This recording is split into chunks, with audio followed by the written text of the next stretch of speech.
Chapter 41. All hail to the lordlings of high degree, who live not more happy, though greater than we, our pastimes to see under every green tree, in all the gay woodland, right welcome ye be. MacDonald. The newcomers were Wilfred of Ivanhoe, on the prior of Bodolph's palfrey, and Gurth, who attended him, on the knight's own war-horse. The astonishment of Ivanhoe was beyond bounds, when he saw his master besprinkled with blood, and 6 or 7 dead bodies lying around in the little glade in which the battle had taken place. Nor was he less surprised to see Richard surrounded by so many sylvan attendants, the outlaws, as they seemed to be, of the forest, and a perilous retinue therefore for a prince. He hesitated whether to address the king as the Black Knight-errant, or in what other manner to demean himself towards him. Richard saw his embarrassment. "Fear not, Wilfred," he said, "to address Richard Plantagenet as himself, since thou seest him in the company of true English hearts, although it may be they have been urged a few steps aside by warm English blood." "Sir Wilfred of Ivanhoe," said the gallant outlaw, stepping forward, "my assurances can add nothing to those of our sovereign. Yet, let me say somewhat proudly, that of men who have suffered much, he hath not truer subjects than those who now stand around him." "I cannot doubt it, brave man," said Wilfred, "since thou art of the number. But what mean these marks of death and danger? These slain men, and the bloody armor of my prince?" "Treason hath been with us, Ivanhoe," said the king. "But, thanks to these brave men, treason hath met its meed. But now I bethink me thou too art a traitor," said Richard, smiling.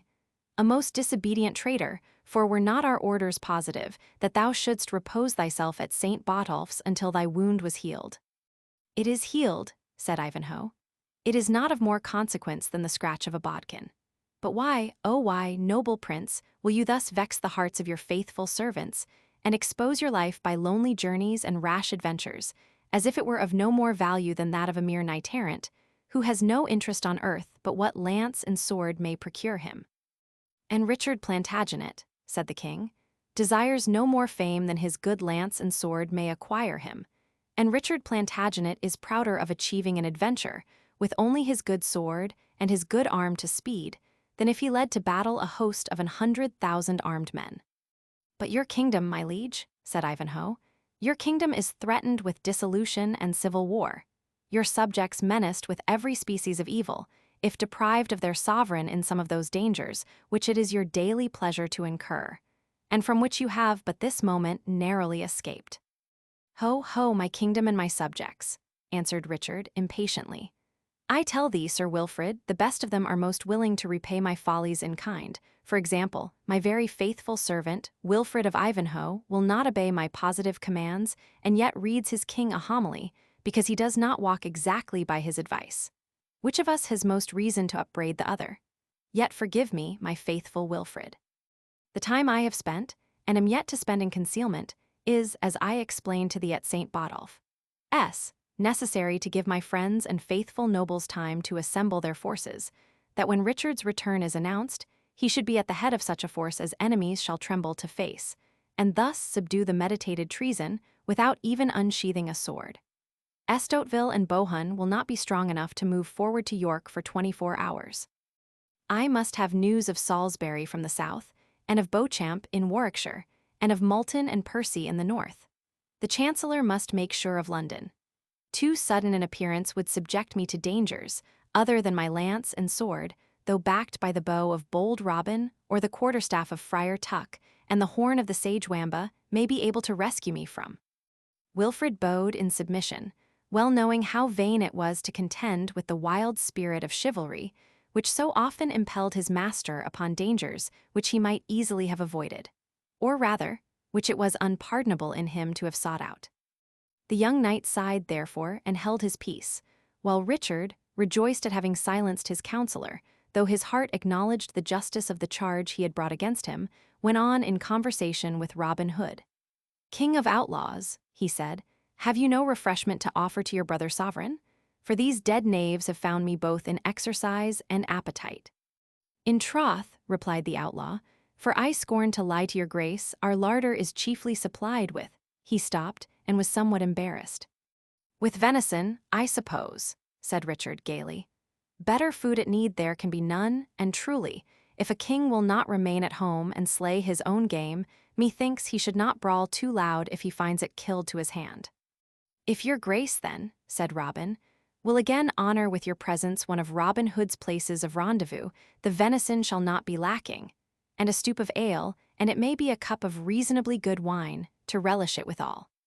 The outlaw accordingly led the way, followed by the buxom monarch, more happy, probably, in this chance meeting with Robin Hood and his foresters, than he would have been in again assuming his royal state, and presiding over a splendid circle of peers and nobles.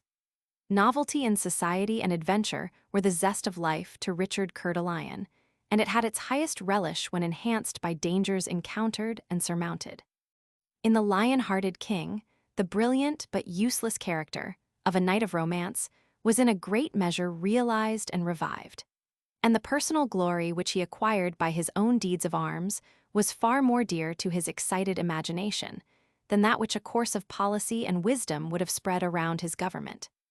Accordingly, his reign was like the course of a brilliant and rapid meteor, which shoots along the face of heaven, shedding around an unnecessary and portentous light, which is instantly swallowed up by universal darkness, his feats of chivalry furnishing themes for bards and minstrels, but affording none of those solid benefits to his country on which history loves to pause and hold up as an example to posterity. But in his present company, Richard showed to the greatest imaginable advantage. He was gay, good-humored, and fond of manhood in every rank of life. Beneath a huge oak tree, the sylvan repast was hastily prepared for the King of England, surrounded by men outlaws to his government, but who now formed his court and his guard. As the flagon went round, the rough foresters soon lost their awe for the presence of majesty.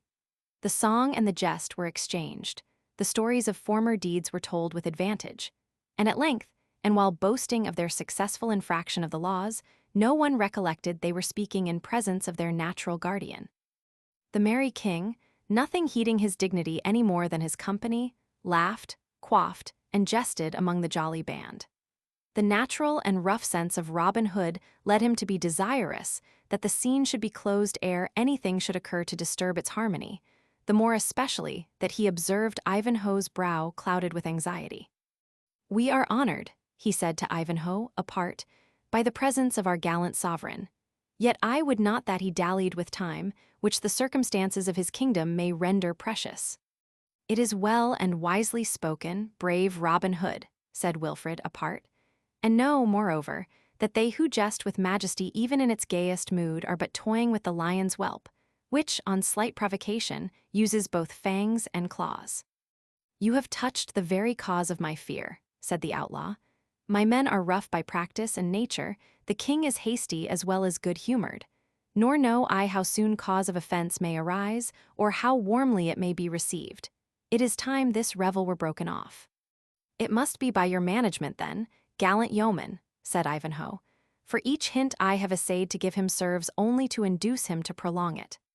"Must I so soon risk the pardon and favor of my sovereign?" said Robin Hood, pausing for all instant.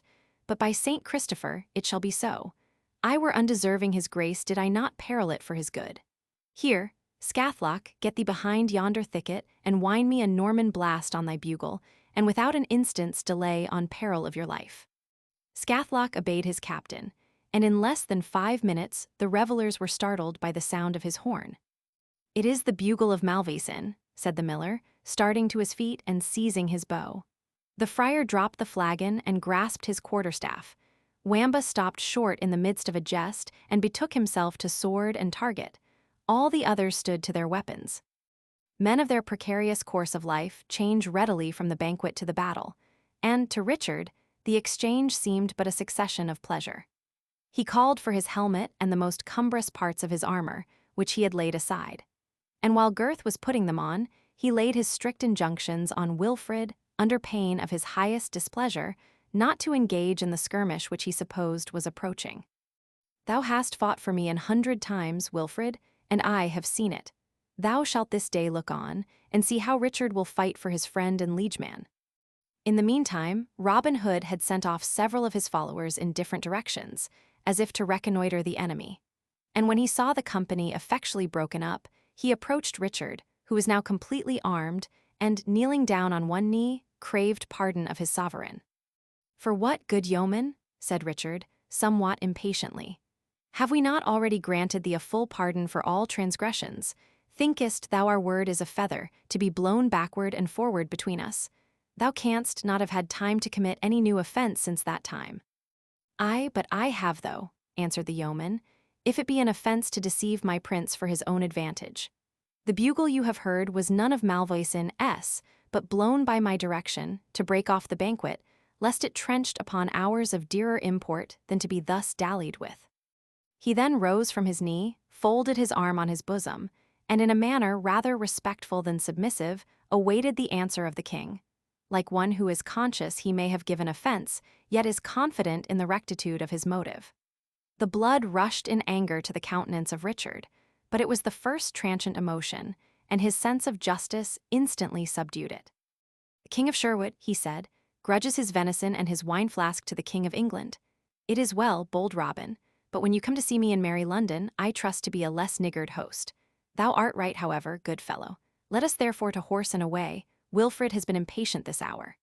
Tell me, bold Robin, hast thou never a friend in thy band, who, not content with advising, will needs direct thy motions, and look miserable when thou dost presume to act for thyself?" "Such a one," said Robin, "is my lieutenant, Little John, who is even now absent on an expedition as far as the borders of Scotland. And I will own to your majesty that I am sometimes displeased by the freedom of his counsels.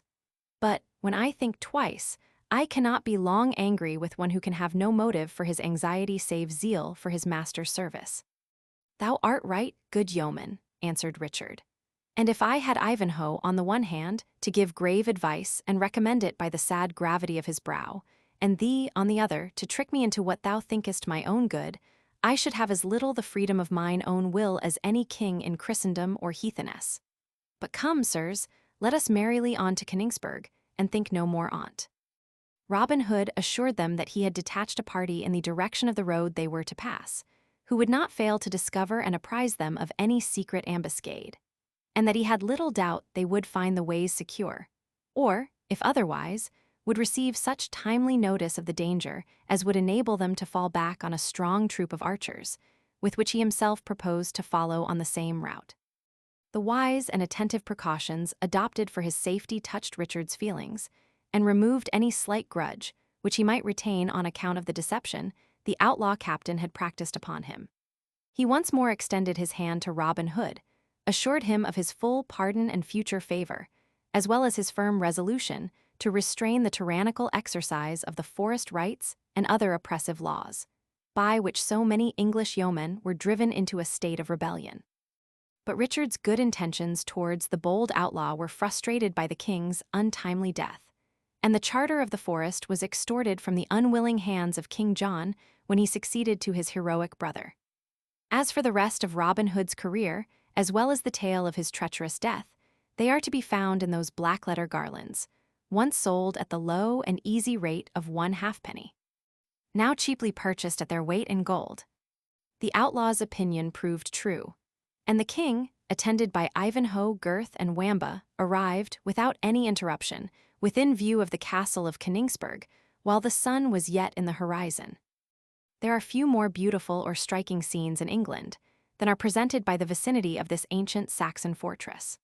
The soft and gentle river Don sweeps through an amphitheatre, in which cultivation is richly blended with woodland, and on a mount, ascending from the river, well defended by walls and ditches, rises this ancient edifice, which, as its Saxon name implies, was, previous to the conquest, a royal residence of the kings of England. The outer walls have probably been added by the Normans, but the inner keep bears token of very great antiquity. It is situated on a mount at one angle of the inner court, and forms a complete circle of perhaps 25 feet in diameter. The wall is of immense thickness, and is propped or defended by 6 huge external buttresses which project from the circle, and rise up against the sides of the tower as if to strengthen or to support it. These massive buttresses are solid when they arise from the foundation, and a good way higher up, but are hollowed out towards the top, and terminate in a sort of turrets communicating with the interior of the keep itself. The distant appearance of this huge building, with these singular accompaniments, is as interesting to the lovers of the picturesque as the interior of the castle is to the eager antiquary, whose imagination it carries back to the days of the Heptarchy. A barrow in the vicinity of the castle is pointed out as the tomb of the memorable Hengist, and various monuments of great antiquity and curiosity are shown in the neighboring churchyard. 57. When Coeur de Lion and his retinue approached this rude yet stately building, it was not, as at present, surrounded by external fortifications. The Saxon architect had exhausted his art in rendering the main keep defensible, and there was no other circumvallation than a rude barrier of palisades. A huge black banner, which floated from the top of the tower, announced that the obsequies of the late owner were still in the act of being solemnized. It bore no emblem of the deceased's birth or quality, for armorial bearings were then a novelty among the Norman chivalry themselves and were totally unknown to the Saxons. But above the gate was another banner, on which the figure of a white horse, rudely painted, indicated the nation and rank of the deceased, by the well-known symbol of Hengist and his Saxon warriors. All around the castle was a scene of busy commotion, for such funeral banquets were times of general and profuse hospitality, which not only everyone who could claim the most distant connection with the deceased, but all passengers whatsoever, were invited to partake. The wealth and consequence of the deceased Athelstane occasioned this custom to be observed in the fullest extent. Numerous parties, therefore, were seen ascending and descending the hill on which the castle was situated, and when the king and his attendants entered the open and unguarded gates of the external barrier, the space within presented a scene not easily reconciled with the cause of the assemblage. In one place, cooks were toiling to roast huge oxen and fat sheep. In another, hogsheads of ale were set abroach, to be drained at the freedom of all comers. Groups of every description were to be seen devouring the food and swallowing the liquor, thus abandoned to their discretion. The naked Saxon serf was drowning the sense of his half-year's hunger and thirst in one day of gluttony and drunkenness. The more pampered burgess and guild brother was eating his morsel with gust, or curiously criticizing the quantity of the malt and the skill of the brewer. Some few of the poorer Norman gentry might also be seen, distinguished by their shaven chins and short cloaks, and not less so by their keeping together, and looking with great scorn on the whole solemnity, even while condescending to avail themselves of the good cheer which was so liberally supplied. Mendicants were of course assembled by the score, together with strolling soldiers returned from Palestine, according to their own account at least. Peddlers were displaying their wares, traveling mechanics were inquiring after employment, and wandering palmers, hedge priests, Saxon minstrels, and Welsh bards were muttering prayers and extracting mistoon dirges from their harps, crowds, and rotes. 58. One sent forth the praises of Athelstane in a doleful panegyric, another, in a Saxon genealogical poem, rehearsed the uncouth and harsh names of his noble ancestry. Jesters and jugglers were not a-wanting, nor was the occasion of the assembly supposed to render the exercise of their profession indecorous or improper. Indeed, the ideas of the Saxons on these occasions were as natural as they were rude. If sorrow was thirsty, there was drink. If hungry, there was food. If it sunk down upon and saddened the heart, here were the means supplied of mirth, or at least of amusement. Nor did the assistants scorn to avail themselves of those means of consolation, although every now and then, as if suddenly recollecting the cause which had brought them together, the men groaned in unison, while the females, of whom many were present, raised up their voices and shrieked for very woe. Such was the scene in the castle yard at Koningsberg when it was entered by Richard and his followers. The seneschal or steward deigned not to take notice of the groups of inferior guests who were perpetually entering and withdrawing, unless so far as was necessary to preserve order. Nevertheless, he was struck by the good mien of the monarch and Ivanhoe, more especially as he imagined the features of the latter were familiar to him. Besides, the approach of two knights, for such their dress bespoke them, was a rare event at a Saxon solemnity, and could not but be regarded as a sort of honor to the deceased and his family. And in his sable dress, and holding in his hand his white wand of office, this important personage made way through the miscellaneous assemblage of guests, thus conducting Richard and Ivanhoe to the entrance of the tower. Gurth and Wamba speedily found acquaintances in the courtyard, nor presumed to intrude themselves any farther until their presence should be required. Chapter 42. I found them winding of Marcello's corpse, and there was such a solemn melody. twixt doleful songs, tears, and sad elegies, such as old grandames, watching by the dead, are wont to outwear the night with. Old play. The mode of entering the great tower of Königsberg Castle is very peculiar, and partakes of the rude simplicity of the early times in which it was erected. A flight of steps, so deep and narrow as to be almost precipitous, leads up to a low portal in the south side of the tower, by which the adventurous antiquary may still, or at least could a few years since, gain access to a small stair within the thickness of the main wall of the tower, which leads up to the third story of the building, the two lower being dungeons or vaults, which neither receive air nor light, save by a square hole in the third story, with which they seem to have communicated by a ladder. The access to the upper apartments in the tower, which consist in all of 4 stories, is given by stairs which are carried up through the external buttresses. By this difficult and complicated entrance, the good King Richard, followed by his faithful Ivanhoe, was ushered into the round apartment which occupies the whole of the third story from the ground. Wilfred, by the difficulties of the ascent, gained time to muffle his face in his mantle, as it had been held expedient that he should not present himself to his father until the king should give him the signal.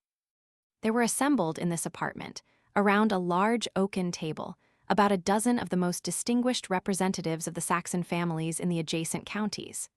They were all old, or, at least, elderly men, for the younger race, to the great displeasure of the seniors, had, like Ivanhoe, broken down many of the barriers which separated for half a century the Norman victors from the vanquished Saxons. The downcast and sorrowful looks of these venerable men, their silence and their mournful posture, formed a strong contrast to the levity of the revelers on the outside of the castle.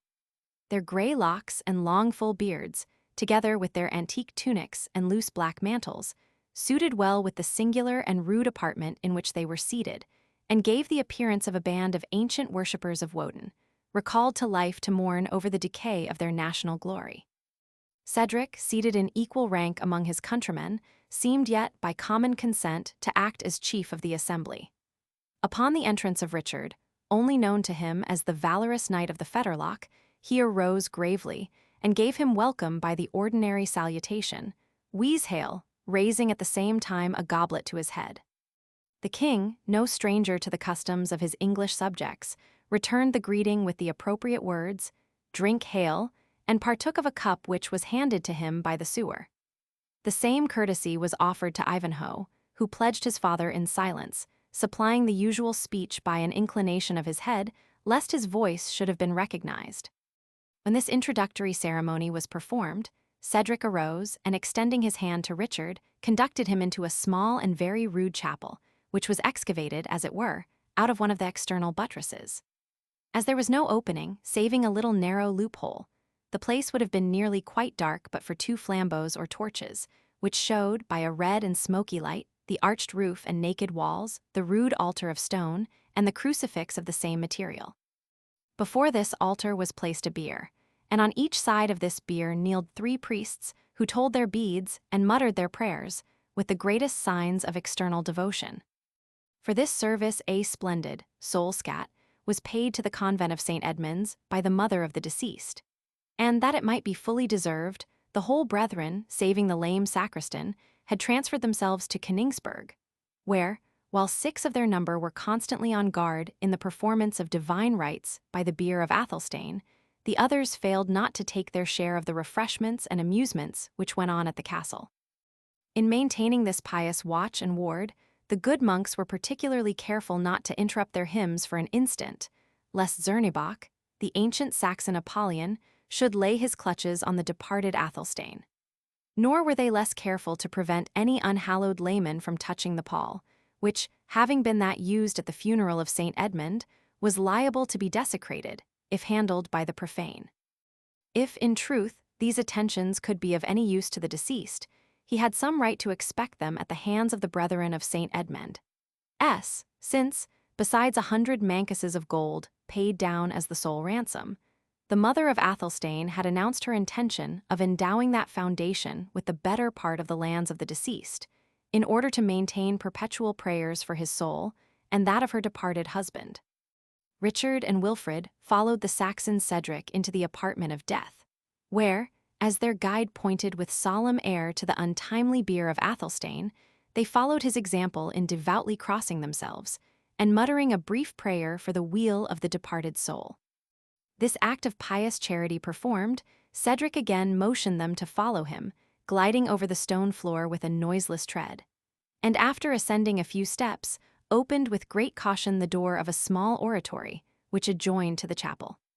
It was about 8 feet square, hollowed, like the chapel itself, out of the thickness of the wall, and the loophole which enlightened it being to the west, and widening considerably as it sloped inward, a beam of the setting sun found its way into its dark recess, and showed a female of a dignified mien, and whose countenance retained the marked remains of majestic beauty.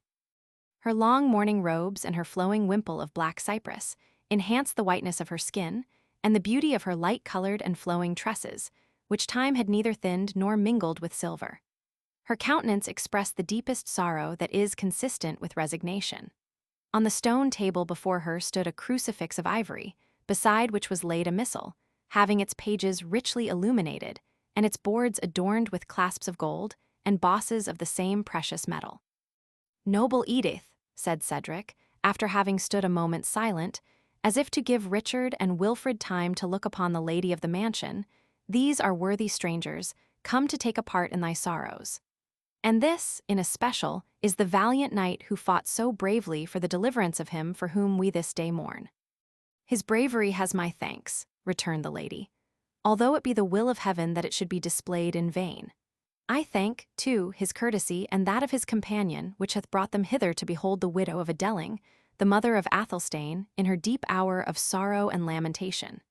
To your care, kind kinsman, I entrust them, satisfied that they will want no hospitality which these sad walls can yet afford."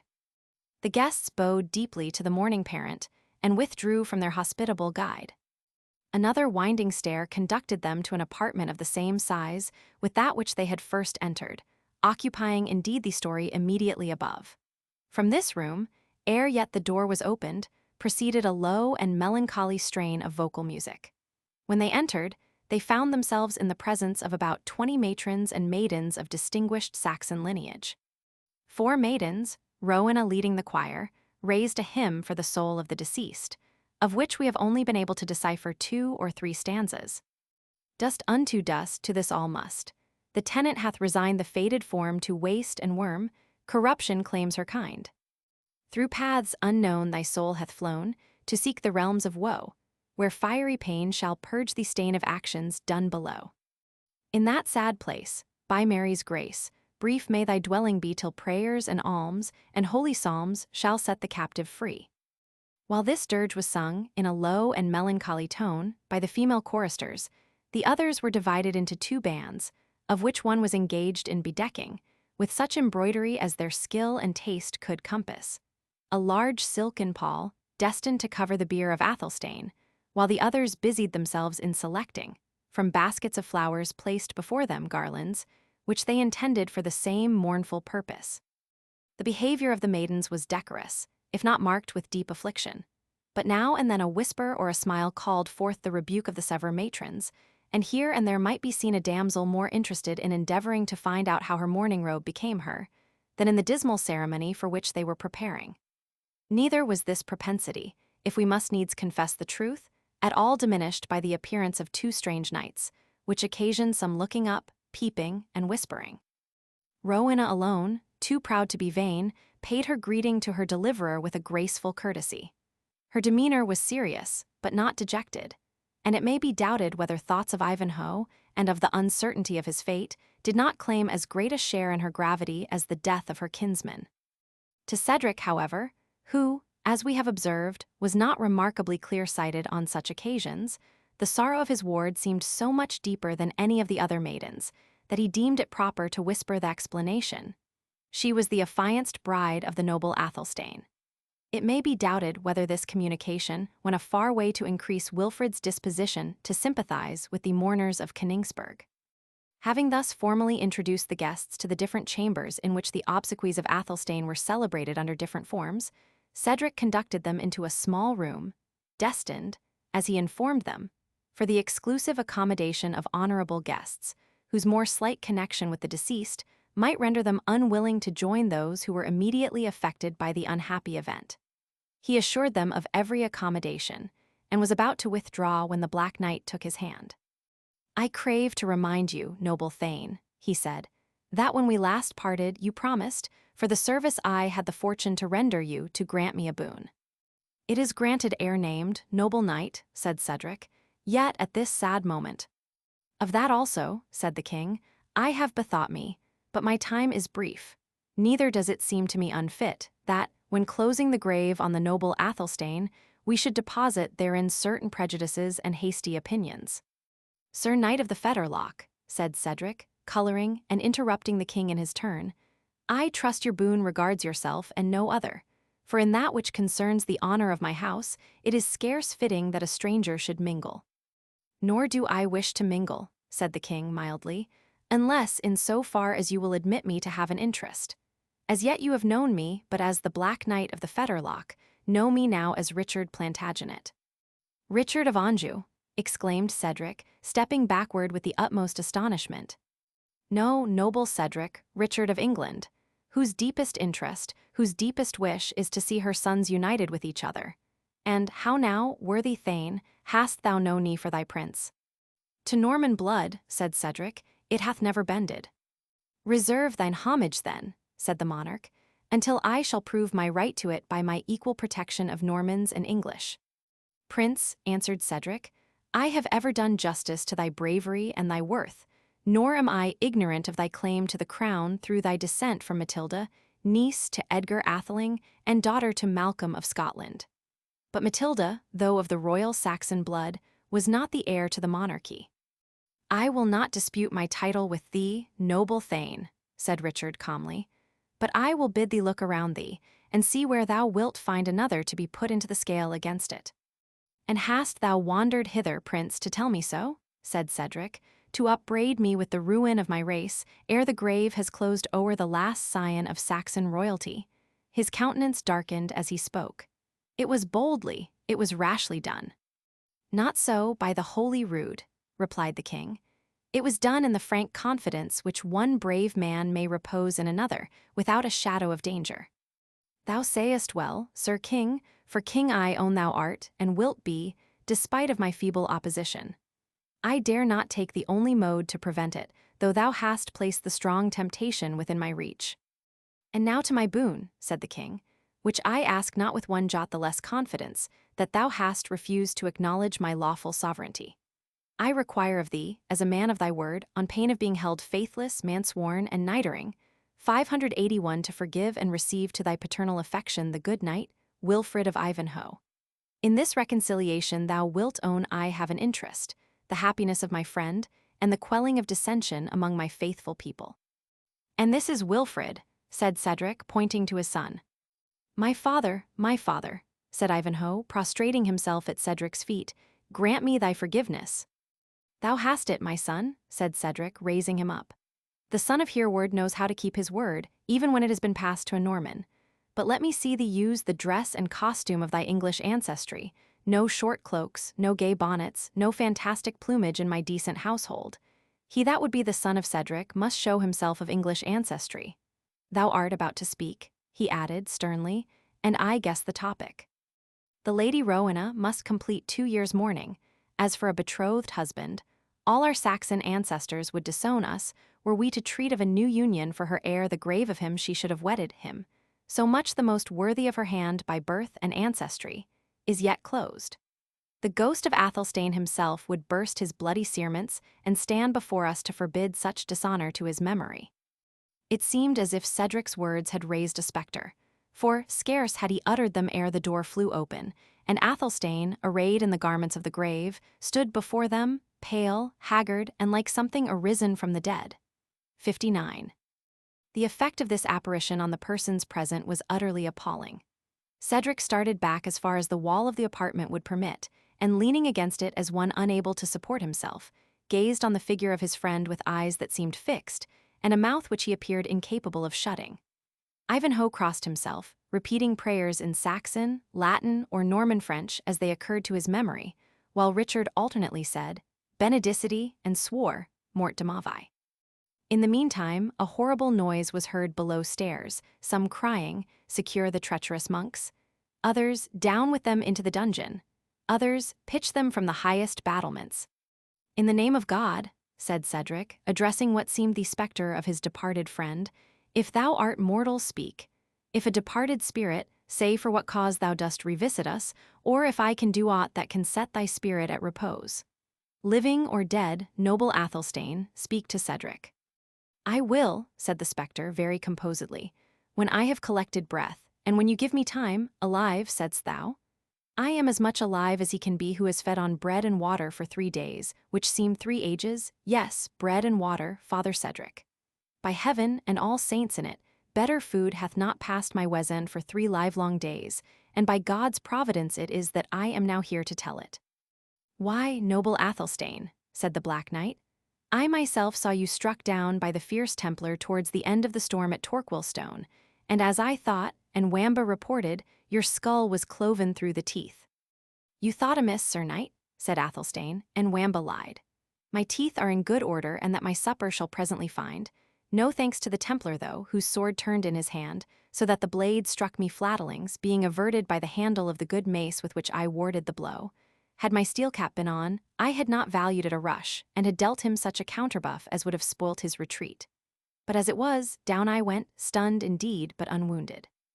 Others of both sides were beaten down and slaughtered above me, so that I never recovered my senses until I found myself in a coffin, an open one, by good luck, placed before the altar of the church of St. Edmund's. I sneezed repeatedly, groaned, awakened, and would have arisen, when the sacristan and abbot, full of terror, came running at the noise, surprised, doubtless, and no way pleased to find the man alive, whose heirs they had proposed themselves to be. I asked for wine, they gave me some, but it must have been highly medicated, for I slept yet more deeply than before and wakened not for many hours. I found my arms swathed down, my feet tied so fast that mine ankles ache at the very remembrance. The place was utterly dark, the oubliette, as I suppose, of their accursed convent, and from the close, stifled, damp smell, I conceive it is also used for a place of sepulture. I had strange thoughts of what had befallen me, when the door of my dungeon creaked, and 2 villain monks entered. They would have persuaded me I was in purgatory, but I knew too well the pursy, short-breathed voice of the Father Abbot. "Saint Jeremy," how different from that tone with which he used to ask me for another slice of the haunch. "The dog has feasted with me from Christmas to Twelfth Night." "Have patience, noble Athelstane," said the king. "Take breath, tell your story at leisure. Beshrew me, but such a tale is as well worth listening to as a romance." "Ay, but by the rood of Bromholm there was no romance in the matter," said Athelstane. "A barley loaf and a pitcher of water that they gave me, the niggardly traitors, whom my father and I myself had enriched, when their best resources were the flitches of bacon and measures of corn, out of which they wheedled poor serfs and bondsmen in exchange for their prayers. The nest of foul, ungrateful vipers, barley bread and ditch water to such a patron as I had been. I will smoke them out of their nest, though I be excommunicated." "But in the name of Our Lady, noble Athelstane," said Cedric, grasping the hand of his friend, "how didst thou escape this imminent danger? Did their hearts relent?" "Did their hearts relent?" echoed Athelstane. "Do rocks melt with the sun? I should have been there still, had not some stir in the convent, which I find was their procession hitherward to eat my funeral feast, when they well knew how, and where I had been buried alive, summoned the swarm out of their hive. I heard them droning out their death psalms, little judging they were sung in respect for my soul by those who were thus famishing my body. They went, however, and I waited long for food. No wonder. The gouty sacristan was even too busy with his own provender to mind mine. At length down he came, with an unstable step and a strong flavor of wine and spices about his person. Good cheer had opened his heart, for he left me a nook of pasty and a flask of wine instead of my former fare. I ate, drank, and was invigorated, when, to add to my good luck, the sacristan, too toddy to discharge his duty of turnkey fitly, locked the door beside the staple, so that it fell ajar. The light, the food, the wine, set my invention to work. The staple to which my chains were fixed was more rusted than I or the villain abbot had supposed. Even iron could not remain without consuming in the damps of that infernal dungeon. "Take breath, noble Athelstane," said Richard, "and partake of some refreshment ere you proceed with a tale so dreadful." Partake, quoth Athelstane. I have been partaking 5 times today, and yet a morsel of that savoury ham were not altogether foreign to the matter. And I pray you, fair sir, to do me reason in a cup of wine. The guests, though still agape with astonishment, pledged their resuscitated landlord, who thus proceeded in his story. He had indeed now many more auditors than those to whom it was commenced, for Edith, having given certain necessary orders for arranging matters within the castle, had followed the dead alive up to the stranger's apartment attended by as many of the guests, male and female, as could squeeze into the small room, while others, crowding the staircase, caught up an erroneous edition of the story, and transmitted it still more inaccurately to those beneath, who again sent it forth to the vulgar without, in a fashion totally irreconcilable to the real fact. Athelstane, however, went on as follows, with the history of his escape. Finding myself freed from the staple, I dragged myself upstairs as well as a man loaded with shackles, and emaciated with fasting might.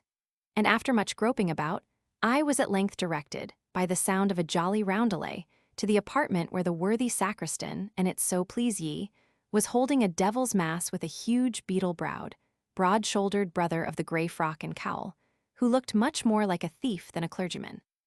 I burst in upon them, and the fashion of my grave clothes, as well as the clanking of my chains, made me more resemble an inhabitant of the other world than of this. Both stood aghast, but when I knocked down the sacristan with my fist, the other fellow, his pot companion, fetched a blow at me with a huge quarterstaff. "This must be our Friar Tuck, for a count's ransom," said Richard, looking at Ivanhoe. "He may be the devil, and he will," said Athelstane. Fortunately, he missed the aim, and on my approaching to grapple with him, took to his heels and ran for it. I failed not to set my own heels at liberty by means of the fetter key, which hung amongst others at the sexton's belt.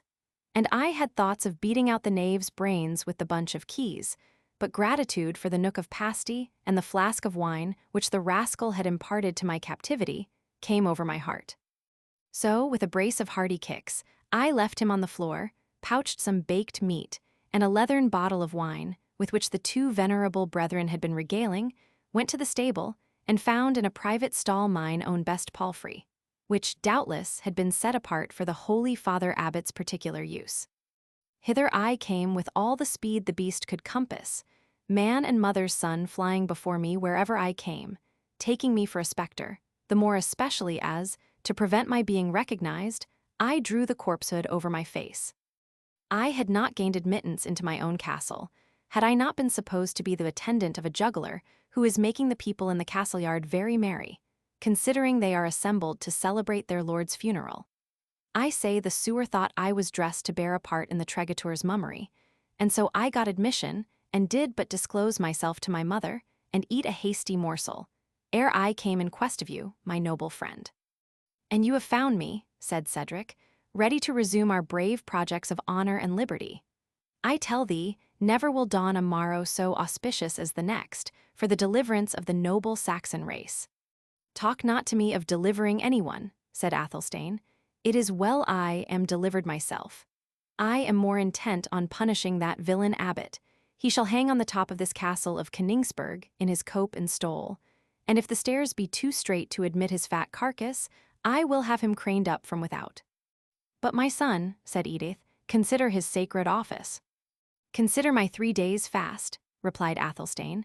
I will have their blood every one of them. Frontaboef was burnt alive for a less matter, for he kept a good table for his prisoners, only put too much garlic in his last dish of pottage. But these hypocritical, ungrateful slaves, so often the self-invited flatterers at my board, who gave me neither pottage nor garlic, more or less, they die by the soul of Hengist. But the Pope, my noble friend, said Cedric. But the devil, my noble friend, answered Athelstane, they die and no more of them. Were they the best monks upon earth, the world would go on without them. For shame, noble Athelstane, said Cedric. Forget such wretches in the career of glory which lies open before thee. Tell this Norman prince, Richard of Anjou, that, lion-hearted as he is, he shall not hold undisputed the throne of Alfred, while a male descendant of the holy confessor lives to dispute it. How, said Athelstane, is this the noble King Richard? It is Richard Plantagenet himself, said Cedric. Yet I need not remind thee that, coming hither a guest of free will, he may neither be injured nor detained prisoner. Thou well knowest thy duty to him as his host." "Ay, by my faith," said Athelstane, "and my duty as a subject besides, for I here tender him my allegiance, heart, and hand." "My son," said Edith, "think on thy royal rights." "Think on the freedom of England, degenerate prince," said Cedric.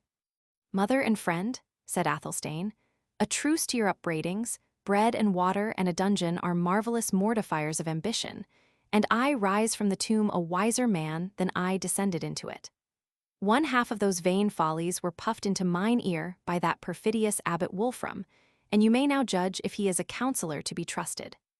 Since these plots were set in agitation, I have had nothing but hurried journeys, indigestions, blows and bruises, imprisonments and starvation, besides that they can only end in the murder of some thousands of quiet folk. I tell you, I will be king in my own domains, and nowhere else, and my first act of dominion shall be to hang the abbot." "And my ward Rowena," said Cedric, "I trust you intend not to desert her." "Father Cedric," said Athelstane, "be reasonable. The Lady Rowena cares not for me, she loves the little finger of my kinsman Wilfred's glove better than my whole person. There she stands to avouch it. Nay, blush not, kinswoman, there is no shame in loving a courtly knight better than a country franklin. And do not laugh neither, Rowena, for grave clothes and a thin visage are, God knows, no matter of merriment. Nay, and thou wilt needs laugh, I will find thee a better jest. Give me thy hand, or rather lend it me, for I but ask it in the way of friendship. Here, cousin Wilfred of Ivanhoe, in thy favour I renounce and abjure, hey. By St. Dunstan, our cousin Wilfred hath vanished. Yet, unless my eyes are still dazzled with the fasting I have undergone, I saw him stand there but even now." All now looked around and inquired for Ivanhoe, but he had vanished. It was at length discovered that a Jew had been to seek him, and that, after very brief conference, he had called for Gurth and his armor, and had left the castle. "Fair cousin," said Athelstane to Rowena, "could I think that this sudden disappearance of Ivanhoe was occasioned by other than the weightiest reason, I would myself resume." But he had no sooner let go her hand, on first observing that Ivanhoe had disappeared, than Rowena, who had found her situation extremely embarrassing, had taken the first opportunity to escape from the apartment. "Certainly," quoth Athelstane, "women are the least to be trusted of all animals, monks and abbots excepted. I am an infidel if I expected not thanks from her, and perhaps a kiss to boot. These cursed grave clothes have surely a spell on them, every one flies from me. To you I turn, noble King Richard, with the vows of allegiance which, as a liege subject." But King Richard was gone also, and no one knew whither. At length it was learned that he had hastened to the courtyard, summoned to his presence the Jew who had spoken with Ivanhoe, and after a moment's speech with him, had called vehemently to horse, thrown himself upon a steed, compelled the Jew to mount another, and set off at a rate which, according to Wamba, rendered the old Jew's neck not worth a penny's purchase. "By my halidome," said Athelstane, "it is certain that Zernebock hath possessed himself of my castle in my absence.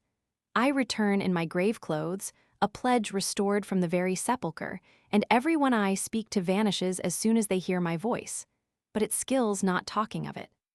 Come, my friends, such of you as are left, follow me to the banquet hall, lest any more of us disappear. It is, I trust, as yet tolerably furnished, as becomes the obsequies of an ancient Saxon noble. And should we tarry any longer, who knows but the devil may fly off with the supper." Chapter 43. Be Mowbray's sins so heavy in his bosom, that they may break his foaming courser's back, and throw the rider headlong in the lists, a caitiff recreant. Richard Roman II. Our scene now returns to the exterior of the castle, or preceptory, of Templestowe, about the hour when the bloody die was to be cast for the life or death of Rebecca. It was a scene of bustle and life, as if the whole vicinity had poured forth its inhabitants to a village wake or rural feast. But the earnest desire to look on blood and death is not peculiar to those dark ages, though in the gladiatorial exercise of single combat and general tourney, they were habituated to the bloody spectacle of brave men falling by each other's hands. Even in our own days, when morals are better understood, an execution, a bruising match, a riot, or a meeting of radical reformers collects at considerable hazard to themselves immense crowds of spectators otherwise little interested, except to see how matters are to be conducted, or whether the heroes of the day are, in the heroic language of insurgent tailors, flints or dunghills. The eyes, therefore, of a very considerable multitude were bent on the gate of the preceptory of Templestowe, with the purpose of witnessing the procession, while still greater numbers had already surrounded the tiltyard belonging to that establishment. This enclosure was formed on a piece of level ground adjoining to the preceptory, which had been leveled with care, for the exercise of military and chivalrous sports. It occupied the brow of a soft and gentle eminence, was carefully palisaded around, and, as the Templars willingly invited spectators to be witnesses of their skill in feats of chivalry, was amply supplied with galleries and benches for their use. On the present occasion, a throne was erected for the Grand Master at the east end, surrounded with seats of distinction for the preceptors and knights of the order. Over these floated the sacred standard, called le beau seant, which was the ensign, as its name was the battle cry, of the Templars. At the opposite end of the lists was a pile of faggots, so arranged around a stake, deeply fixed in the ground, as to leave a space for the victim whom they were destined to consume, to enter within the fatal circle, in order to be chained to the stake by the fetters which hung ready for that purpose. Beside this deadly apparatus stood 4 black slaves, whose color and African features, then so little known in England, appalled the multitude, who gazed on them as on demons employed about their own diabolical exercises. These men stirred not, excepting now and then under the direction of one who seemed their chief, to shift and replace the ready fuel. They looked not on the multitude. In fact, they seemed insensible of their presence, and of everything save the discharge of their own horrible duty. And when, in speech with each other, they expanded their blubber lips, and showed their white fangs, as if they grinned at the thoughts of the expected tragedy, the startled commons could scarcely help believing that they were actually the familiar spirits with whom the witch had communed, and who, her time being out, stood ready to assist in her dreadful punishment. They whispered to each other, and communicated all the feats which Satan had performed during that busy and unhappy period, not failing, of course, to give the devil rather more than his due. "Have you not heard, Father Dennet," quoth one boor to another advanced in years, "that the devil has carried away bodily the great Saxon thane, Athelstane of Coningsburgh?" "Aye, but he brought him back, though, by the blessing of God and St. Dunstan." "How est that?" said a brisk young fellow, dressed in a green cassock embroidered with gold, and having at his heels a stout lad bearing a harp upon his back, which betrayed his vocation. The minstrel seemed of no vulgar rank, for besides the splendor of his gaily braided doublet, he wore around his neck a silver chain, by which hung the rest, or key, with which he tuned his harp. On his right arm was a silver plate, which, instead of bearing, as usual, the cognizance or badge of the baron to whose family he belonged, had barely the word Sherwood engraved upon it. "How mean you by that?" said the gay minstrel, mingling in the conversation of the peasants. "I came to seek one subject for my rhyme, and, by Our Lady, I were glad to find 2. "It is well avouched," said the elder peasant, "that after Athelstane of Coningsburgh had been dead 4 weeks. "That is impossible," said the minstrel. "I saw him in life at the passage of arms at Ashby de les Ouch." "Dead, however, he was, or else translated," said the younger peasant, "for I heard the monks of St. Edmund's singing the death's hymn for him, and moreover there was a rich death meal and dole at the castle of Coningsburgh, as right was, and thither had I gone, but for Mabel Parkins, who—" "Aye, dead was Athelstane," said the old man, shaking his head, "and the more pity it was for the old Saxon blood." "But your story, my masters, your story," said the minstrel, somewhat impatiently. "I construe us the story," said a burly friar, who stood beside them, leaning on a pole that exhibited an appearance between a pilgrim's staff and a quarterstaff, and probably acted as either when occasion served. "Your story," said the stalwart churchman. "Burn not daylight about it, we have short time to spare." "And please your reverence," said Dennet, "a drunken priest came to visit the sacristan at St. Edmund's." "It does not please my reverence," answered the churchman, "that there should be such an animal as a drunken priest, or, if there were, that a layman should so speak him. Be mannerly, my friend, and conclude the holy man only wrapped in meditation, which makes the head dizzy and foot unsteady, as if the stomach were filled with new wine. I have felt it myself." "Well then," answered Father Dennet, "a holy brother came to visit the sacristan at St. Edmund's. A sort of hedge priest is the visitor, and kills half the deer that are stolen in the forest, who loves the tinkling of a pint pot better than the sacring bell, and deems a flitch of bacon worth 10 of his breviary. For the rest, a good fellow and a merry, who will flourish a quarterstaff, draw a bow, and dance a Cheshire round with e'er a man in Yorkshire." "That last part of thy speech, Dennet," said the minstrel, "has saved thee a rib or twain." "Tush, man, I fear him not," said Dennet. "I am somewhat old and stiff, but when I fought for the bell and ram at Doncaster." "But the story, my friend," again said the minstrel. "Why, the tale is but this. Athelstane of Königsberg was buried at St. Edmund. "That's a lie, and a loud one," said the friar, "for I saw him borne to his own castle of Königsberg." "Nay, then, e'en tell the story yourself, my masters," said Dennet, turning sulky at these repeated contradictions.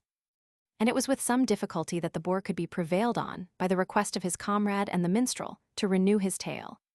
"These two sober friars," said he at length, "since this reverend man will needs have them such, had continued drinking good ale and wine and what not for the best part for a summer's day, when they were aroused by a deep groan and a clanking of chains, and the figure of the deceased Athelstane entered the apartment, saying, 'Ye evil shepherds.'" "It is false," said the friar hastily, "he never spoke a word." "So ho, Friar Tuck," said the minstrel, drawing him apart from the rustics, "we have started a new hare, I find." "I tell thee, Allen-a-Dale," said the hermit, "I saw Athelstane of Königsberg as much as bodily eyes ever saw a living man. He had his shroud on, and all about him smelt of the sepulchre. A butt of sack will not wash it out of my memory." "Pshaw," answered the minstrel, "thou dost but jest with me." "Never believe me," said the friar. "And I fetched not a knock at him with my quarterstaff that would have felled an ox, and it glided through his body as it might through a pillar of smoke." "By St. Hubert," said the minstrel, "but it is a wondrous tale, and fit to be put in metre to the ancient tune, 'Sorrow came to the old friar.'" "Laugh if ye list," said Friar Tuck, "but an ye catch me singing on such a theme, may the next ghost or devil carry me off with him headlong. No, no, I instantly formed the purpose of assisting at some good work, such as the burning of a witch, a judicial combat, or the like matter of godly service, and therefore am I here." As they thus conversed, the heavy bell of the church of St. Michael of Templestowe, a venerable building, situated in a hamlet at some distance from the preceptory, broke short their argument. One by one, the sullen sounds fell successively on the ear, leaving but sufficient space for each to die away in distant echo, ere the air was again filled by repetition of the iron knell. These sounds, the signal of the approaching ceremony, chilled with awe the hearts of the assembled multitude, whose eyes were now turned to the preceptory, expecting the approach of the Grand Master, the champion, and the criminal. At length the drawbridge fell, the gates opened, and a knight, bearing the great standard of the order, sallied from the castle, preceded by 6 trumpets, and followed by the knights preceptors, 2 and 2, the Grand Master coming last, mounted on a stately horse, whose furniture was of the simplest kind. Behind him came Brian de Bois Gilbert, armed cap a pie in bright armor, but without his lance, shield, and sword, which were borne by his 2 esquires behind him. His face, though partly hidden by a long plume which floated down from his barrel cap, bore a strong and mingled expression of passion, in which pride seemed to contend with irresolution. He looked ghastly pale, as if he had not slept for several nights, yet reined his pawing war-horse with the habitual ease and grace proper to the best lance of the order of the Temple. His general appearance was grand and commanding, but looking at him with attention, men read that in his dark features, from which they willingly withdrew their eyes. On either side rode Conrad of Montfichet and Albert de Malvoisin, who acted as godfathers to the champion. They were in their robes of peace, the white dress of the order. Behind them followed other companions of the Temple, with a long train of esquires and pages clad in black, aspirants to the honor of being one day knights of the order. After these neophytes came a guard of warders on foot, in the same sable livery, amidst whose partisans might be seen the pale form of the accused, moving with a slow but undismayed step towards the scene of her fate. She was stripped of all her ornaments, lest perchance there should be among them some of those amulets which Satan was supposed to bestow upon his victims, to deprive them of the power of confession even when under the torture. A coarse white dress of the simplest form had been substituted for her oriental garments. Yet there was such an exquisite mixture of courage and resignation in her look, that even in this garb, and with no other ornament than her long black tresses, each eye wept that looked upon her, and the most hardened bigot regretted the fate that had converted a creature so goodly into a vessel of wrath and a waged slave of the devil. A crowd of inferior personages belonging to the preceptory followed the victim, all moving with the utmost order, with arms folded, and looks bent upon the ground. This slow procession moved up the gentle eminence, on the summit of which was the tilt-yard, and, entering the lists, marched once around them from right to left, and when they had completed the circle, made a halt. There was then a momentary bustle, while the Grand Master and all his attendants, excepting the champion and his godfathers, dismounted from their horses, which were immediately removed out of the lists by the esquires, who were in attendance for that purpose. The unfortunate Rebecca was conducted to the black chair placed near the pile. On her first glance at the terrible spot where preparations were making for a death alike dismaying to the mind and painful to the body, she was observed to shudder and shut her eyes, praying internally doubtless, for her lips moved though no speech was heard. In the space of a minute she opened her eyes, looked fixedly on the pile as if to familiarize her mind with the object, and then slowly and naturally turned away her head. Meanwhile the Grand Master had assumed his seat, and when the chivalry of his order was placed around and behind him, each in his due rank, a loud and long flourish of the trumpets announced that the court were seated for judgment. Malvoisin then, acting as godfather of the champion, stepped forward and laid the glove of the Jewess, which was the pledge of battle, at the feet of the Grand Master. "Valorous lord and reverend father," said he, "here standeth the good knight, Brian de Bois-Guilbert, knight preceptor of the Order of the Temple, who, by accepting the pledge of battle which I now lay at your reverence's feet, hath become bound to do his devoir in combat this day, to maintain that this Jewish maiden, by name Rebecca, hath justly deserved the doom passed upon her in a chapter of this most holy order of the Temple of Zion, condemning her to die as a sorceress.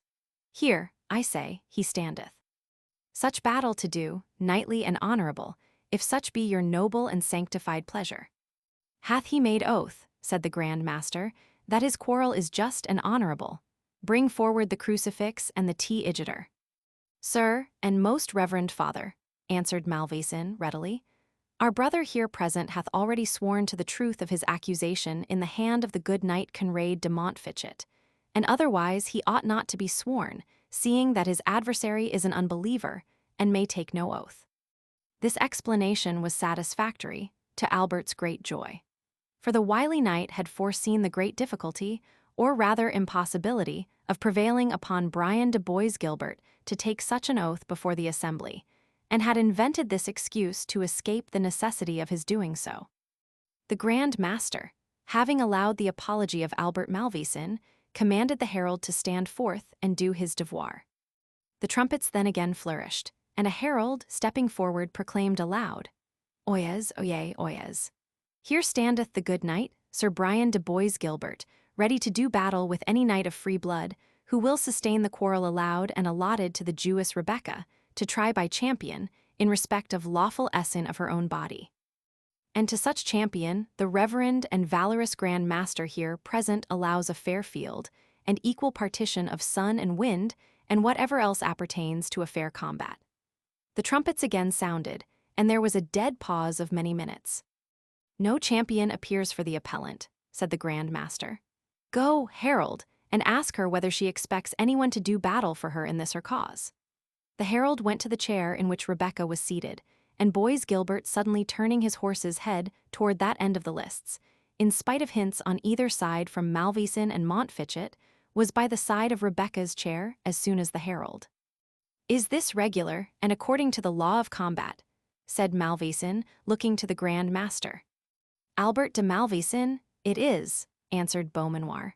"For in this appeal to the judgment of God, we may not prohibit parties from having that communication with each other, which may best tend to bring forth the truth of the quarrel." In the meantime, the herald spoke to Rebecca in these terms: "Damsel, the honorable and reverend the Grand Master demands of thee, if thou art prepared with a champion to do battle this day in thy behalf, or if thou dost yield thee as one justly condemned to a deserved doom." "Say to the Grand Master," replied Rebecca, "that I maintain my innocence, and do not yield me as justly condemned, lest I become guilty of mine own blood. Say to him that I challenge such delay as his forms will permit, to see if God, whose opportunity is in man's extremity, will raise me up a deliverer, and when such uttermost space is past, may his holy will be done." The herald retired to carry this answer to the Grand Master. "God forbid," said Lucas Beaumanoir, "that Jew or pagan should impeach us of injustice. Until the shadows be cast from the west to the eastward, will we wait to see if a champion shall appear for this unfortunate woman. When the day is so far past, let her prepare for death." The herald communicated the words of the Grand Master to Rebecca, who bowed her head submissively, folded her arms, and, looking up towards heaven, seemed to expect that aid from above which she could scarce promise herself from man. During this awful pause, the voice of Boys Gilbert broke upon her ear. It was but a whisper, yet it startled her more than the summons of the herald had appeared to do. "Rebecca," said the Templar, "dost thou hear me?" "I have no portion in thee, cruel, hard-hearted man," said the unfortunate maiden.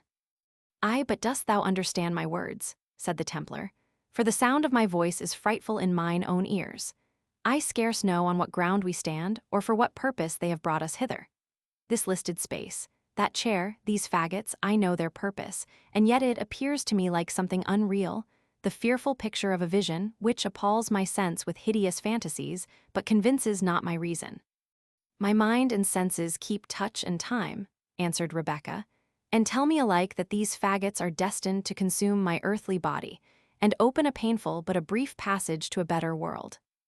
"Dreams, Rebecca, dreams," answered the Templar. "Idle visions rejected by the wisdom of your own wiser Sadducees. Hear me, Rebecca," he said, proceeding with animation. "A better chance hast thou for life and liberty than yonder knaves and dotard dream of. Mount thee behind me on my steed, on Zammer, the gallant horse that never failed his rider. I won him in single fight from the Soldan of Trebizond. Mount, I say, behind me. In one short hour is pursuit and inquiry far behind. A new world of pleasure opens to thee, to me a new career of fame. Let them speak the doom which I despise, and erase the name of Boys Gilbert from their list of monastic slaves. I will wash out with blood whatever blot they may dare to cast on my scutcheon." "Tempter," said Rebecca, "begone. Not in this last extremity canst thou move me one hair's breadth from my resting place. Surrounded as I am by foes, I hold thee as my worst and most deadly enemy, avoid thee in the name of God." Albert Malvoisin, alarmed and impatient at the duration of their conference, now advanced to interrupt it. "Hath the maiden acknowledged her guilt?" he demanded of Boys Gilbert, "or is she resolute in her denial?" "She is indeed resolute," said Boys Gilbert. "Then," said Malvoisin, "must thou, noble brother, resume thy place to attend the issue. The shades are changing on the circle of the dial. Come, brave Boys Gilbert, come, thou hope of our holy order, and soon to be its head." As he spoke in this soothing tone, he laid his hand on the knight's bridle, as if to lead him back to his station. "False villain, what meanest thou by thy hand on my rein?" said Sir Brian angrily, and shaking off his companion's grasp, he rode back to the upper end of the lists. "There is yet spirit in him," said Malvoisin apart to Montfichet, "were it well directed, but like the Greek fire, it burns whatever approaches it." The judges had now been 2 hours in the lists, awaiting in vain the appearance of a champion. "And reason good," said Friar Tuck, "seeing she is a Jewess, and yet by mine order it is hard that so young and beautiful a creature should perish without one blow being struck in her behalf. Were she 10 times a witch, provided she were but the least bit of a Christian, my quarterstaff should ring noon on the steel cap of yonder fierce Templar, ere he carried the matter off thus." It was, however, the general belief that no one could or would appear for a Jewess accused of sorcery, and the knights, instigated by Malvoisin, whispered to each other that it was time to declare the pledge of Rebecca forfeited. At this instant a knight, urging his horse to speed, appeared on the plain advancing towards the lists. 100 voices exclaimed, "A champion! A champion!" And despite the prepossessions and prejudices of the multitude, they shouted unanimously as the knight rode into the tilt-yard. The second glance, however, served to destroy the hope that his timely arrival had excited. His horse, urged for many miles to its utmost speed, appeared to reel from fatigue, and the rider, However undauntedly he presented himself in the lists, either from weakness, weariness, or both, seemed scarce able to support himself in the saddle. To the summons of the herald, who demanded his rank, his name, and purpose, the stranger knight answered readily and boldly, "I am a good knight and noble, come hither to sustain with lance and sword the just and lawful quarrel of this damsel, Rebecca, daughter of Isaac of York, to uphold the doom pronounced against her to be false and truthless, and to defy Sir Brian de Bois Gilbert as a traitor, murderer, and liar. As I will prove in this field with my body against his, by the aid of God, of Our Lady, and of Monseigneur Saint George, the good knight." "The stranger must first show," said Malvoisin, "that he is good knight and of honorable lineage. The temple sendeth not forth her champions against nameless men." "My name," said the knight, raising his helmet, "is better known, my lineage more pure, Malvoisin, than thine own. I am Wilfred of Ivanhoe." "I will not fight with thee at present," said the Templar, in a changed and hollow voice. "Get thy wounds healed, purvey thee a better horse, and it may be I will hold it worth my while to scourge out of thee this boyish spirit of bravado." "Ha, proud Templar," said Ivanhoe, "hast thou forgotten that twice didst thou fall before this lance? Remember the lists at Acre. Remember the passage of arms at Ashby.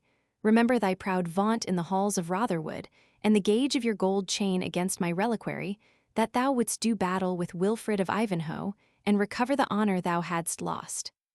By that reliquary and the holy relic it contains, I will proclaim thee, Templar, a coward in every court in Europe, in every preceptory of thine order, unless thou do battle without farther delay."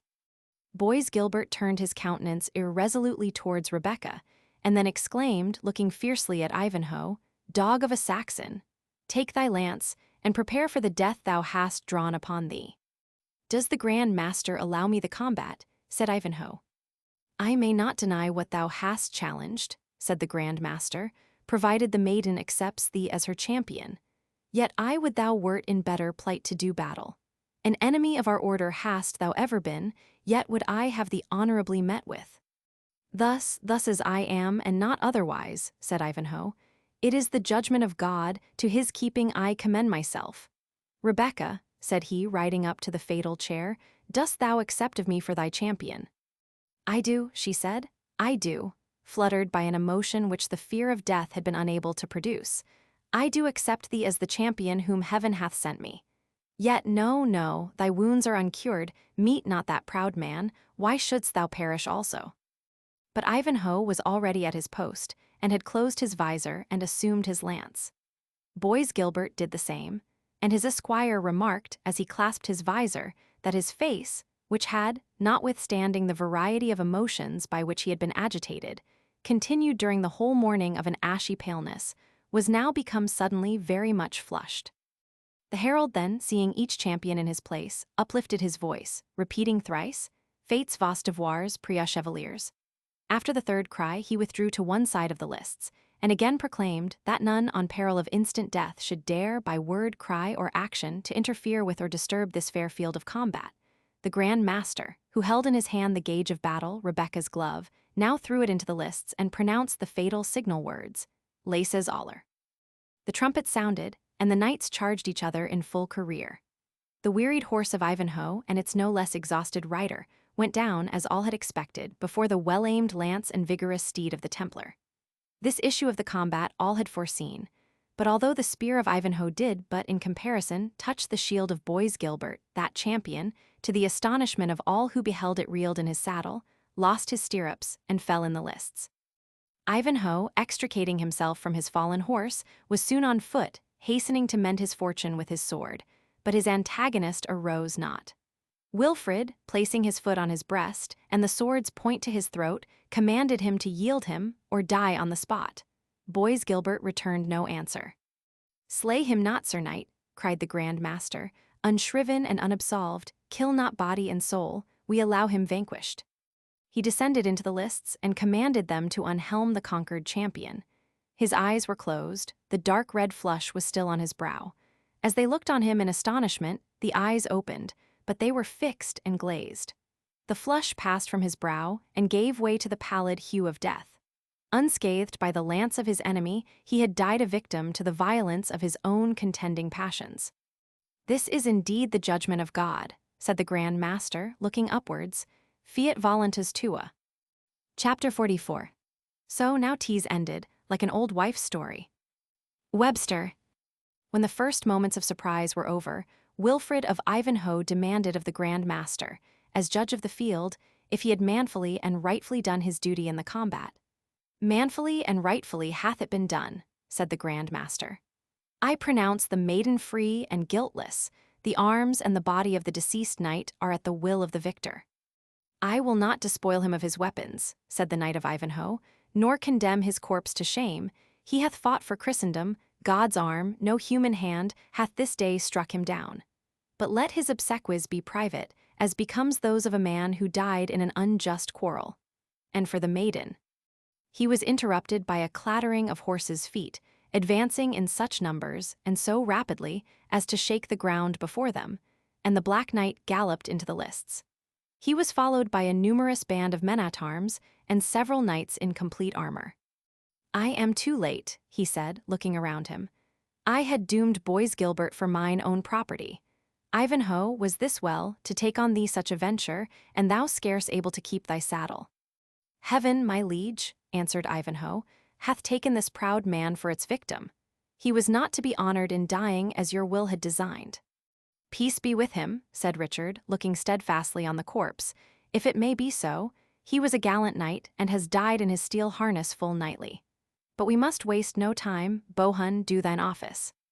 A knight stepped forward from the king's attendants, and, laying his hand on the shoulder of Albert de Malvoisin, said, "I arrest thee of high treason." The Grand Master had hitherto stood astonished at the appearance of so many warriors. He now spoke. "Who dares to arrest a knight of the Temple of Zion, within the girth of his own preceptory, and in the presence of the Grand Master? And by whose authority is this bold outrage offered?" "I make the arrest," replied the knight. "I, Henry Bohun, Earl of Essex, Lord High Constable of England." "And he arrests Malvoisin," said the king, raising his visor, "by the order of Richard Plantagenet, here present. Conrade Montfichet, it is well for thee thou art born no subject of mine. But for thee, Malvoisin, thou deest with thy brother Philip, ere the world be a week older." "I will resist thy doom," said the Grand Master. "Proud Templar," said the king, "thou canst not look up, and behold the royal standard of England floats over thy towers instead of thy temple banner. Be wise, Beaumanoir, and make no bootless opposition. Thy hand is in the lion's mouth." "I will appeal to Rome against thee," said the Grand Master, "for usurpation on the immunities and privileges of our order." "Be it so," said the king, "but for thine own sake tax me not with usurpation now. Dissolve thy chapter, and depart with thy followers to thy next preceptory, if thou canst find one, which has not been made the scene of treasonable conspiracy against the King of England, or, if thou wilt, remain to share our hospitality and behold our justice." "To be a guest in the house where I should command?" said the Templar. "Never. Chaplains, raise the psalm, quaere fremuant gents. Knights, squires, and followers of the Holy Temple, prepare to follow the banner of Beauseant." The Grand Master spoke with a dignity which confronted even that of England's king himself, and inspired courage into his surprised and dismayed followers. They gathered around him like the sheep around the watchdog when they hear the baying of the wolf. But they evinced not the timidity of the scared flock. There were dark brows of defiance, and looks which menaced the hostility they dared not to proffer in words. They drew together in a dark line of spears, from which the white cloaks of the knights were visible among the dusky garments of their retainers, like the lighter-colored edges of a sable cloud. The multitude, who had raised a clamorous shout of reprobation, paused and gazed in silence on the formidable and experienced body to which they had unwarily bade defiance, and shrunk back from their front. The Earl of Essex, when he beheld them pause in their assembled force, dashed the rowels into his charger's sides, and galloped backwards and forwards to array his followers, in opposition to a band so formidable. Richard alone, as if he loved the danger his presence had provoked, rode slowly along the front of the Templars, calling aloud, "What, sirs? Among so many gallant knights will none dare splinter a spear with Richard? Sirs of the Temple, your ladies are but sunburned, if they are not worth the shiver of a broken lance." "The brethren of the Temple," said the Grand Master, riding forward in advance of their body, "fight not on such idle and profane quarrel, and not with thee, Richard of England, shall a Templar cross lance in my presence. The Pope and princes of Europe shall judge our quarrel, and whether a Christian prince has done well in bucklering the cause which thou hast today adopted. If unassailed, we depart assailing no one. To thine honor we refer the armor and household goods of the order which we leave behind us, and on thy conscience we lay the scandal and offense thou hast this day given to Christendom." With these words, and without waiting a reply, the Grand Master gave the signal of departure. Their trumpets sounded a wild march, of an oriental character, which formed the usual signal for the Templars to advance. They changed their array from a line to a column of march, and moved off as slowly as their horses could step, as if to show it was only the will of their Grand Master, and no fear of the opposing and superior force, which compelled them to withdraw. "By the splendor of Our Lady's brow," said King Richard, "it is pity of their lives that these Templars are not so trusty as they are disciplined and valiant. The multitude, like a timid cur which waits to bark till the object of its challenge has turned his back, raised a feeble shout as the rear of the squadron left the ground. During the tumult which attended the retreat of the Templars, Rebecca saw and heard nothing. She was locked in the arms of her aged father, giddy and almost senseless, with the rapid change of circumstances around her. But one word from Isaac at length recalled her scattered feelings. "Let us go," he said, "my dear daughter, my recovered treasure. Let us go to throw ourselves at the feet of the good youth." "Not so," said Rebecca. "Oh no, no, no, I must not at this moment dare to speak to him. Alas! I should say more than no, my father, let us instantly leave this evil place." "But my daughter," said Isaac, "to leave him who hath come forth like a strong man with his spear and shield, holding his life as nothing, so he might redeem thy captivity. And thou, too, the daughter of a people strange unto him and his, this is service to be thankfully acknowledged." It is, most thankfully, most devoutly acknowledged," said Rebecca. "It shall be still more so, but not now, for the sake of thy beloved Rachel, father, grant my request, not now." "Nay, but," said Isaac, insisting, "they will deem us more thankless than mere dogs." "But thou seest, my dear father, that King Richard is in presence, and that—" "True, my best, my wisest Rebecca. Let us hence, let us hence. Money he will lack, for he has just returned from Palestine, and, as they say, from prison and pretext for exacting it, should he need any, may arise out of my simple traffic with his brother John.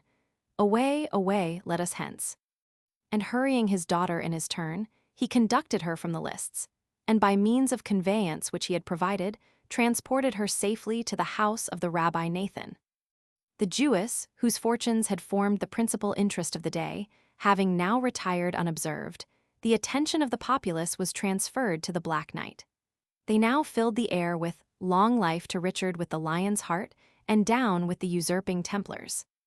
"Notwithstanding all this lip loyalty," said Ivanhoe to the Earl of Essex, "it was well the king took the precaution to bring thee with him, noble Earl, and so many of thy trusty followers." The Earl smiled and shook his head. "Gallant Ivanhoe," said Essex, "dost thou know our master so well, and yet suspect him of taking so wise a precaution? I was drawing towards York, having heard that Prince John was making head there, when I met King Richard, like a true knight-errant, galloping hither to achieve in his own person this adventure of the Templar and the Jewess with his own single arm. I accompanied him with my band, almost maugre his consent." "And what news from York, brave Earl?" said Ivanhoe. "Will the rebels bide us there?" "No more than December's snow will bide July's sun," said the Earl. "They are dispersing, and who should come posting to bring us the news but John himself?" "The traitor, the ungrateful, insolent traitor," said Ivanhoe. "Did not Richard order him into confinement?" "Oh, he received him," answered the Earl, "as if they had met after a hunting party, and pointing to me and our men-at-arms, said, 'Thou seest, brother, I have some angry men with me. Thou wert best go to our mother, carry her my duteous affection, and abide with her until men's minds are pacified.'" "And this was all he said?" inquired Ivanhoe. "Would not anyone say that this prince invites men to treason by his clemency?" "Just," replied the Earl, "as the man may be said to invite death, who undertakes to fight a combat, having a dangerous wound unhealed." "I forgive thee the jest, Lord Earl," said Ivanhoe, "but remember I hazarded but my own life, Richard, the welfare of his kingdom." "Those," replied Essex, "who are specially careless of their own welfare are seldom remarkably attentive to that of others. But let us haste to the castle, for Richard meditates punishing some of the subordinate members of the conspiracy, though he has pardoned their principal." From the judicial investigations which followed on this occasion, and which are given at length in the Warder manuscript, it appears that Maurice de Bracy escaped beyond seas and went into the service of Philip of France, while Philip de Malvoisin and his brother Albert, the preceptor of Templestowe, were executed, although Waldemar Fitzurse, the soul of the conspiracy, escaped with banishment. And Prince John, for whose behoof it was undertaken, was not even censured by his good-natured brother. No one, however, pitied the fate of the two Malvoisins, who only suffered the death which they had both well deserved, by many acts of falsehood, cruelty, and oppression. Briefly after the judicial combat, Cedric the Saxon was summoned to the court of Richard, which, for the purpose of quieting the counties that had been disturbed by the ambition of his brother, was then held at York. Cedric tushed and pshawed more than once at the message, but he refused not obedience. In fact, the return of Richard had quenched every hope that he had entertained of restoring a Saxon dynasty in England. For, whatever head the Saxons might have made in the event of a civil war, it was plain that nothing could be done under the undisputed dominion of Richard. Popular as he was by his personal good qualities and military fame, although his administration was willfully careless, now too indulgent, and now allied to despotism. But moreover, it could not escape even Cedric's reluctant observation that his project for an absolute union among the Saxons, by the marriage of Rowena and Athelstane, was now completely at an end, by the mutual dissent of both parties concerned. This was, indeed, an event which, in his ardor for the Saxon cause, he could not have anticipated, and even when the disinclination of both was broadly and plainly manifested, he could scarce bring himself to believe that two Saxons of royal descent should scruple, on personal grounds, at an alliance so necessary for the public weal of the nation. But it was not the less certain. Rowena had always expressed her repugnance to Athelstane, and now Athelstane was no less plain and positive in proclaiming his resolution never to pursue his addresses to the Lady Rowena. Even the natural obstinacy of Cedric sunk beneath these obstacles, where he, remaining on the point of junction, had the task of dragging a reluctant pair up to it, one with each hand. He made, however, a last vigorous attack on Athelstane, and he found that resuscitated sprout of Saxon royalty engaged, like country squires of our own day, in a furious war with the clergy.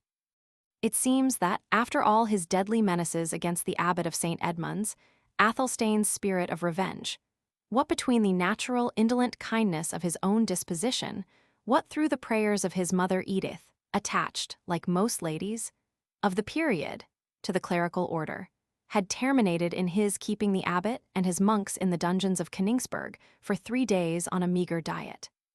For this atrocity the abbot menaced him with excommunication, and made out a dreadful list of complaints in the bowels and stomach, suffered by himself and his monks, in consequence of the tyrannical and unjust imprisonment they had sustained. With this controversy, and with the means he had adopted to counteract this clerical persecution, Cedric found the mind of his friend Athelstane so fully occupied that it had no room for another idea.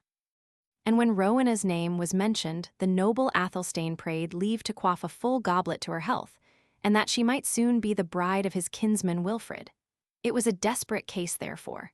There was obviously no more to be made of Athelstane, or, as Wamba expressed it, in a phrase which has descended from Saxon times to ours, he was a cock that would not fight. There remained betwixt Cedric and the determination which the lovers desired to come to only 2 obstacles, his own obstinacy and his dislike of the Norman dynasty. The former feeling gradually gave way before the endearments of his ward, and the pride which he could not help nourishing in the fame of his son. Besides, he was not insensible to the honor of allying his own line to that of Alfred, when the superior claims of the descendant of Edward the Confessor were abandoned forever. Cedric's aversion to the Norman race of kings was also much undermined. First, by consideration of the impossibility of ridding England of the new dynasty, a feeling which goes far to create loyalty in the subject to the king, de facto. And secondly, by the personal attention of King Richard, who delighted in the blunt humor of Cedric, and, to use the language of the Warder manuscript, so dealt with the noble Saxon, that, ere he had been a guest at court for 7 days, he had given his consent to the marriage of his ward Rowena and his son Wilfred of Ivanhoe. The nuptials of our hero, thus formally approved by his father, were celebrated in the most august of temples, the noble minster of York. The king himself attended, and from the countenance which he afforded on this and other occasions to the distressed and hitherto degraded Saxons, gave them a safer and more certain prospect of attaining their just rights than they could reasonably hope from the precarious chance of a civil war. The church gave her full solemnities, graced with all the splendor which she of Rome knows how to apply with such brilliant effect. Gurth, gallantly apparelled, attended as esquire upon his young master whom he had served so faithfully, and the magnanimous Wamba, decorated with a new cap and a most gorgeous set of silver bells. Sharers of Wilfred's dangers and adversity, they remained, as they had a right to expect, the partakers of his more prosperous career.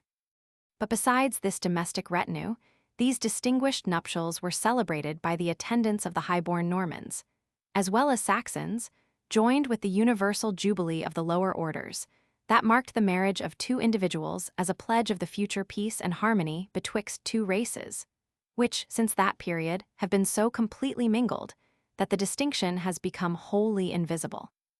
Cedric lived to see this union approximate towards its completion, for as the 2 nations mixed in society and formed intermarriages with each other, the Normans abated their scorn, and the Saxons were refined from their rusticity. But it was not until the reign of Edward III that the mixed language, now termed English, was spoken at the court of London, and that the hostile distinction of Norman and Saxon seems entirely to have disappeared. It was upon the 2nd morning after this happy bridal that the Lady Rowena was made acquainted by her handmaid Elgitha that a damsel desired admission to her presence, and solicited that their parley might be without witness. Rowena wondered, hesitated, became curious, and ended by commanding the damsel to be admitted and her attendants to withdraw. She entered, a noble and commanding figure, the long white veil, in which she was shrouded, overshadowing rather than concealing the elegance and majesty of her shape. Her demeanor was that of respect, unmingled by the least shade either of fear or of a wish to propitiate favor. Rowena was ever ready to acknowledge the claims and attend to the feelings of others. She arose and would have conducted her lovely visitor to a seat, but the stranger looked at Elgitha and again intimated a wish to discourse with the Lady Rowena alone. Elgitha had no sooner retired with unwilling steps than, to the surprise of the Lady of Ivanhoe, her fair visitant kneeled on one knee, pressed her hands to her forehead, and bending her head to the ground, in spite of Rowena's resistance, kissed the embroidered hem of her tunic. "What means this, lady?" said the surprised bride, "or why do you offer to me a deference so unusual?" "Because to you, Lady of Ivanhoe," said Rebecca, rising up and resuming the usual quiet dignity of her manner, "I may lawfully, and without rebuke, pay the debt of gratitude which I owe to Wilfred of Ivanhoe. I am, forgive the boldness which has offered to you the homage of my country, I am the unhappy Jewess, for whom your husband hazarded his life against such fearful odds in the tiltyard of Templestowe." "Damsel," said Rowena, "Wilfred of Ivanhoe on that day rendered back, but in slight measure, your unceasing charity towards him in his wounds and misfortunes. Speak, is there aught remains in which he or I can serve thee?" "Nothing," said Rebecca calmly, "unless you will transmit to him my grateful farewell." "You leave England, then?" said Rowena, scarce recovering the surprise of this extraordinary visit. "I leave it, lady, ere this moon again changes. My father had a brother high in favor with Mohammed Boabdil, king of Granada. Thither we go, secure of peace and protection, for the payment of such ransom as the Moslem exact from our people." "And are you not then as well protected in England?" said Rowena.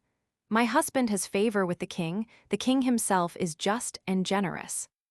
"Lady," said Rebecca, "I doubt it not, but the people of England are a fierce race, quarreling ever with their neighbors or among themselves, and ready to plunge the sword into the bowels of each other. Such is no safe abode for the children of my people. Ephraim is an heartless dove, Issachar an over-labored drudge, which stoops between two burdens. Not in a land of war and blood, surrounded by hostile neighbors and distracted by internal factions, can Israel hope to rest during her wanderings. But you, maiden, said Rowena, you surely can have nothing to fear. She who nursed the sickbed of Ivanhoe, she continued, rising with enthusiasm. She can have nothing to fear in England, where Saxon and Norman will contend who shall most do her honor. Thy speech is fair, lady, said Rebecca, and thy purpose fairer, but it may not be there is a gulf betwixt us.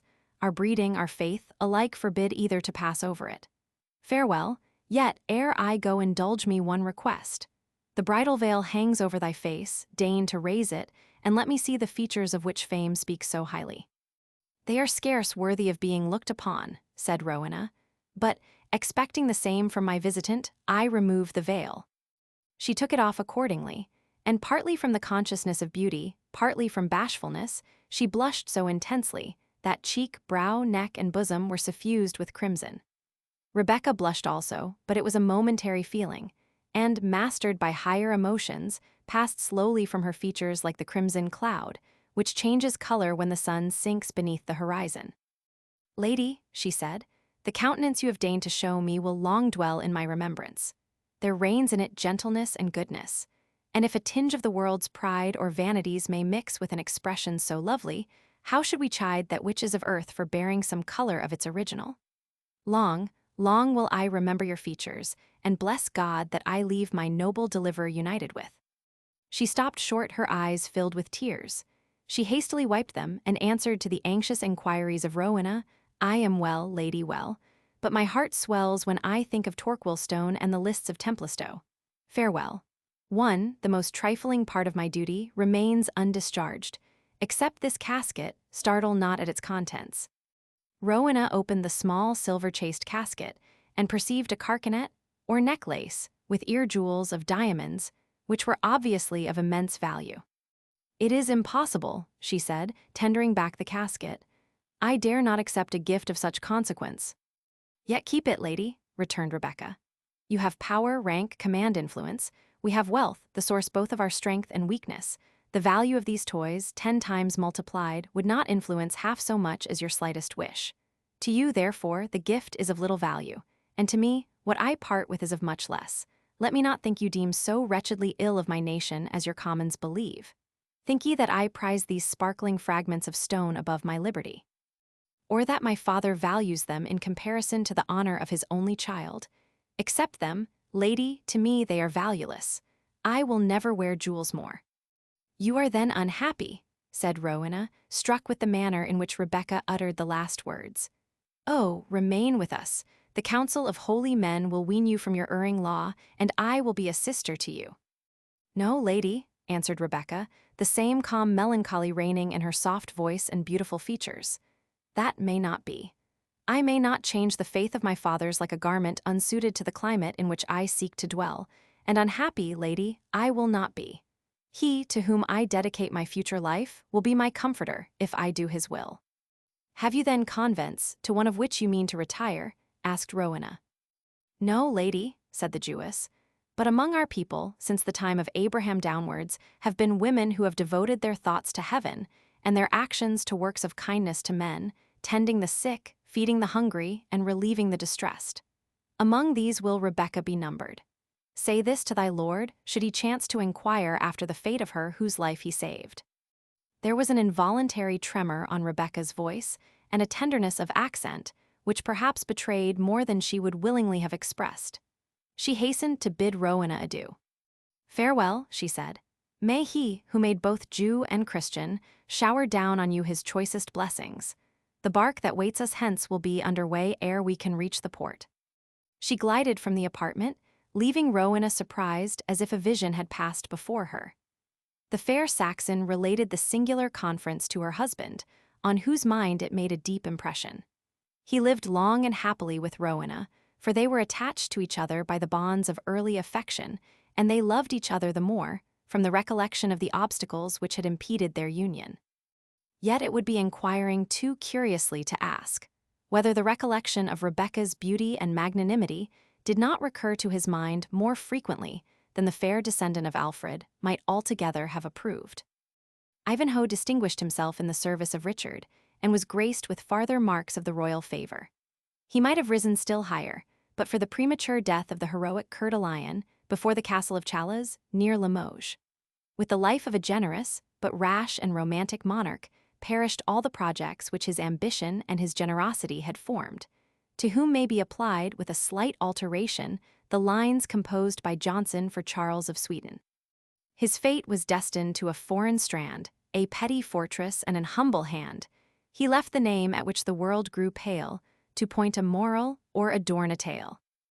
Note to Chapter 1. Note A, the ranger or the forest, that cuts the foreclaws off our dogs. A most sensible grievance of those aggrieved times were the forest laws. These oppressive enactments were the produce of the Norman conquest, for the Saxon laws of the chase were mild and humane, while those of William, enthusiastically attached to the exercise and its rights, were to the last degree tyrannical. The formation of the New Forest bears evidence to his passion for hunting, where he reduced many a happy village to the condition of that one commemorated by my friend, Mr. William Stuart Rose.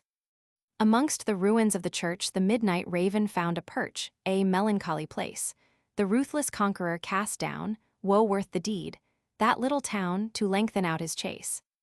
The disabling dogs, which might be necessary for keeping flocks and herds from running at the deer, was called lawing, and was in general use.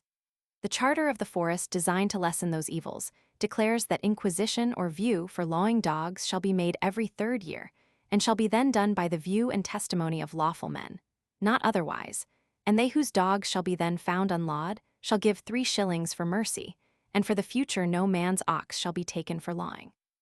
Such lawing also shall be done by the assize commonly used, and which is, that 3 claws shall be cut off without the ball of the right foot. See on this subject the historical S. on the Magna Charta of King John, a most beautiful volume, by Richard Thompson. Note to Chapter 2. Note B, Negro slaves. The severe accuracy of some critics has objected to the complexion of the slaves of Brian de Bois Gilbert as being totally out of costume and propriety. I remember the same objection being made to a set of sable functionaries, whom my friend, Matt Lewis, introduced as the guards and mischief-doing satellites of the wicked baron in his Castle Spectre. Matt treated the objection with great contempt and averred in reply that he made the slaves black in order to obtain a striking effect of contrast, and that, could he have derived a similar advantage from making his heroine blue, blue she should have been. I do not pretend to plead the immunities of my order so highly as this, but neither will I allow that the author of a modern antique romance is obliged to confine himself to the introduction of those manners, only which can be proved to have absolutely existed in the times he is depicting, so that he restrain himself to such as are plausible and natural, and contain no obvious anachronism. In this point of view, what can be more natural than that the Templars, who, we know, copied closely the luxuries of the Asiatic warriors with whom they fought, should use the service of the enslaved Africans, whom the fate of war transferred to new masters? I am sure, if there are no precise proofs of their having done so, there is nothing, on the other hand, that can entitle us positively to conclude that they never did. Besides, there is an instance in romance. John of Ramping, an excellent juggler and minstrel, undertook to effect the escape of one Adolphe de Bracy by presenting himself in disguise at the court of the king, where he was confined. For this purpose, he stained his hair and his whole body entirely as black as jet, so that nothing was white but his teeth, and succeeded in imposing himself on the king as an Ethiopian minstrel. He effected, by stratagem, the escape of the prisoner. Negroes, therefore, must have been known in England in the Dark Ages. 60. Note to Chapter 17. Note C, minstrelsy. The realm of France, it is well known, was divided betwixt the Norman and Teutonic race, who spoke the language in which the word yes is pronounced as we, and the inhabitants of the southern regions, whose speech bearing some affinity to the Italian, pronounced the same word hoc. The poets of the former race were called minstrels, and their poems lays. Those of the latter were termed troubadours, and their compositions called servants and other names. Richard, a professed admirer of the joyous science in all its branches, could imitate either the minstrel or troubadour. it is less likely that he should have been able to compose or sing an English ballad. Yet so much do we wish to assimilate him of the lion heart to the band of warriors whom he led, that the anachronism, if there be one, may readily be forgiven. Note to Chapter 21. Note D. Battle of Stamford. A great topographical blunder occurred here in former editions. The bloody battle alluded to in the text, fought and won by King Harold, over his brother the rebellious Tosti, and an auxiliary force of Danes or Norsemen, was said, in the text, and a corresponding note, to have taken place at Stamford, in Leicestershire, and upon the river Welland. This is a mistake, into which the author has been led by trusting to his memory, and so confounding two places of the same name. The Stamford, Strangford, or Stainford, at which the battle really was fought, is a ford upon the river Derwent, at the distance of about 7 miles from York, and situated in that large and opulent county. A long wooden bridge over the Derwent, the site of which, with one remaining buttress, is still shown to the curious traveller, was furiously contested. One Norwegian long defended it by his single arm, and was at length pierced with a spear thrust through the planks of the bridge from a boat beneath. The neighbourhood of Stamford on the Derwent contains some memorials of the battle. Horseshoes, swords, and the heads of halberds or bills are often found there. One place is called the Danes' Well, another the Battle Flats. From a tradition that the weapon with which the Norwegian champion was slain resembled a pear, or, as others say, that the trough or boat in which the soldier floated under the bridge to strike the blow had such a shape, the country people usually begin a great market, which is held at Stamford, with an entertainment called the pear pie feast, which after all may be a corruption of the spear pie feast. For more particulars, Drake's History of York may be referred to. The author's mistake was pointed out to him, in the most obliging manner, by Robert Belt, Esquire of Bossall House. The battle was fought in 1066. Note to Chapter 22. Note E. The range of iron bars above that glowing charcoal. This horrid species of torture may remind the reader of that to which the Spaniards subjected Guatimazin, in order to extort a discovery of his concealed wealth. But, in fact, an instance of similar barbarity is to be found nearer home, and occurs in the annals of Queen Mary's time, containing so many other examples of atrocity. Every reader must recollect that after the fall of the Catholic Church and the Presbyterian church government had been established by law, the rank, and especially the wealth, of the bishops, abbots, priors, and so forth were no longer vested in ecclesiastics, but in lay impropriators of the church revenues, or, as the Scottish lawyers called them, titulars of the temporalities of the benefice, though having no claim to the spiritual character of their predecessors in office. Of these laymen, who were thus invested with ecclesiastical revenues, some were men of high birth and rank, like the famous Lord James Stuart, the prior of St. Andrews, who did not fail to keep for their own use the rents, lands, and revenues of the church. But if, on the other hand, the titulars were men of inferior importance, who had been inducted into the office by the interest of some powerful person, it was generally understood that the new abbot should grant for his patrons benefit such leases and conveyances of the church lands and tithes as might afford their protector the lion's share of the booty.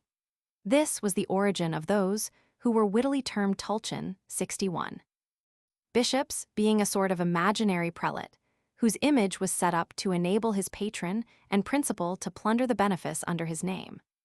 There were other cases, however, in which men who had got grants of these secularized benefices were desirous of retaining them for their own use, without having the influence sufficient to establish their purpose, and these became frequently unable to protect themselves, however unwilling to submit to the exactions of the feudal tyrant of the district.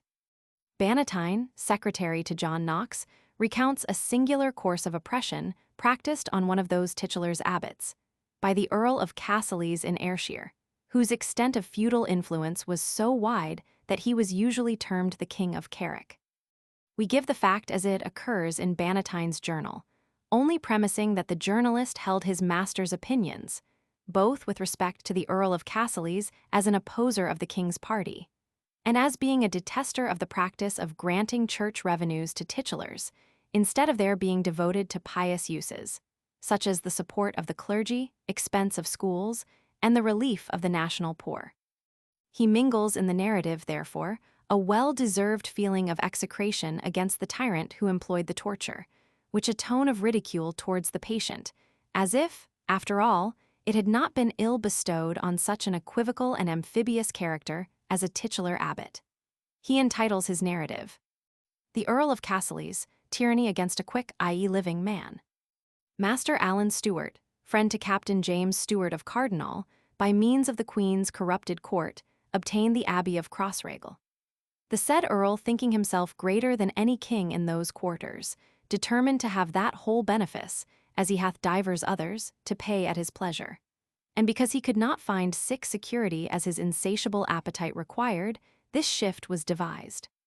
The said Mr. Allen, being in company with the Laird of Bargany, also a Kennedy, was, by the earl and his friends, enticed to leave the safeguard which he had with the laird, and come to make good cheer with the said earl. The simplicity of the imprudent man was suddenly abused, and so he passed his time with them certain days, which he did in Mabel with Thomas Kennedy, uncle to the said earl.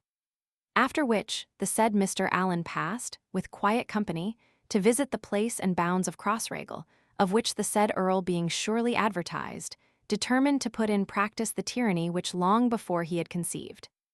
And so, as king of the country, apprehended the said Mr. Allen, and carried him to the house of Dunure, where for a season he was honorably treated, if a prisoner can think any entertainment pleasing. But after that certain days were spent, and that the earl could not obtain the fuse of Crossraguel according to his own appetite, he determined to prove if a collation could work that which neither dinner nor supper could do for a long time. And so the said Mr. Allen was carried to a secret chamber. With him passed the honorable earl, his worshipful brother, and such as were appointed to be servants at that banquet. In the chamber there was a grit iron chimley, under it a fire. Other grit provision was not seen. The first course was, "My lord abbot," said the earl, "it will please you confess here, that with your own consent you remain in my company, because ye durst not commit yourself to the hands of others." The abbot answered, "Would you, my lord, that I should make a manifest lie for your pleasure? The truth is, my lord, it is against my will that I am here, neither yet have I any pleasure in your company. But ye shall remain with me, nevertheless, at this time," said the earl. "I am not able to resist your will and pleasure," said the abbot, "in this place." "Ye must then obey me," said the earl. And with that were presented unto him certain letters to subscribe, amongst which there was a 5 years' tack, and a 19 years' tack, and a charter of few of all the lands of Crossraguel, with all the clauses necessary for the earl to haste him to hell. For if adultery, sacrilege, oppression, barbarous cruelty, and theft heaped upon theft deserve hell, the great king of Carrick can no more escape hell forever than the imprudent abbot escaped the fire for a season, as follows. After that the earl spied repugnance, and saw that he could not come to his purpose by fair means, he commanded his cooks to prepare the banquet. And so first they flayed the sheep, that is, they took off the abbot's clothes even to his skin, and next they bound him to the chimney, his legs to the one end, and his arms to the other. And so they began to beat the fire sometimes to his buttocks, sometimes to his legs, sometimes to his shoulders and arms. And that the roast might not burn, but that it might rest in sop, they spared not flamming with oil, basting as a cook bastes roasted meat. Lord, look thou to sick cruelty. And that the crying of the miserable man should not be heard, they dosed his mouth that the voice might be stopped. It may be suspected that some partisan of the king's murder was there. In that torment they held the poor man, till that often he cried for God's sake to dispatch him. For he had as meikle gold in his owen purse as would buy powder enough to shorten his pain. The famous king of Carrick and his cooks, perceiving the roast to be anouch, commanded it to be ta'en fra the fire, and the earl himself began the grace in this manner. "Benedicite, Jesus Maria, you are the most obstinate man that ever I saw. If I had known that ye had been so stubborn, I would not for 1,000 crowns have handled you so. I never did so to man before you." And yet he returned to the same practice within 2 days, and ceased not till that he obtained his foremost purpose, that is, that he had got all his pieces subscrivet elsewhere, as ane half-roasted hand could do it. The earl, thinking himself sure enough so long as he had the half-roasted abbot in his own keeping, and yet being ashamed of his presence by reason of his former cruelty, left the place of Dunure in the hands of certain of his servants, and the half-roasted abbot to be kept there as prisoner.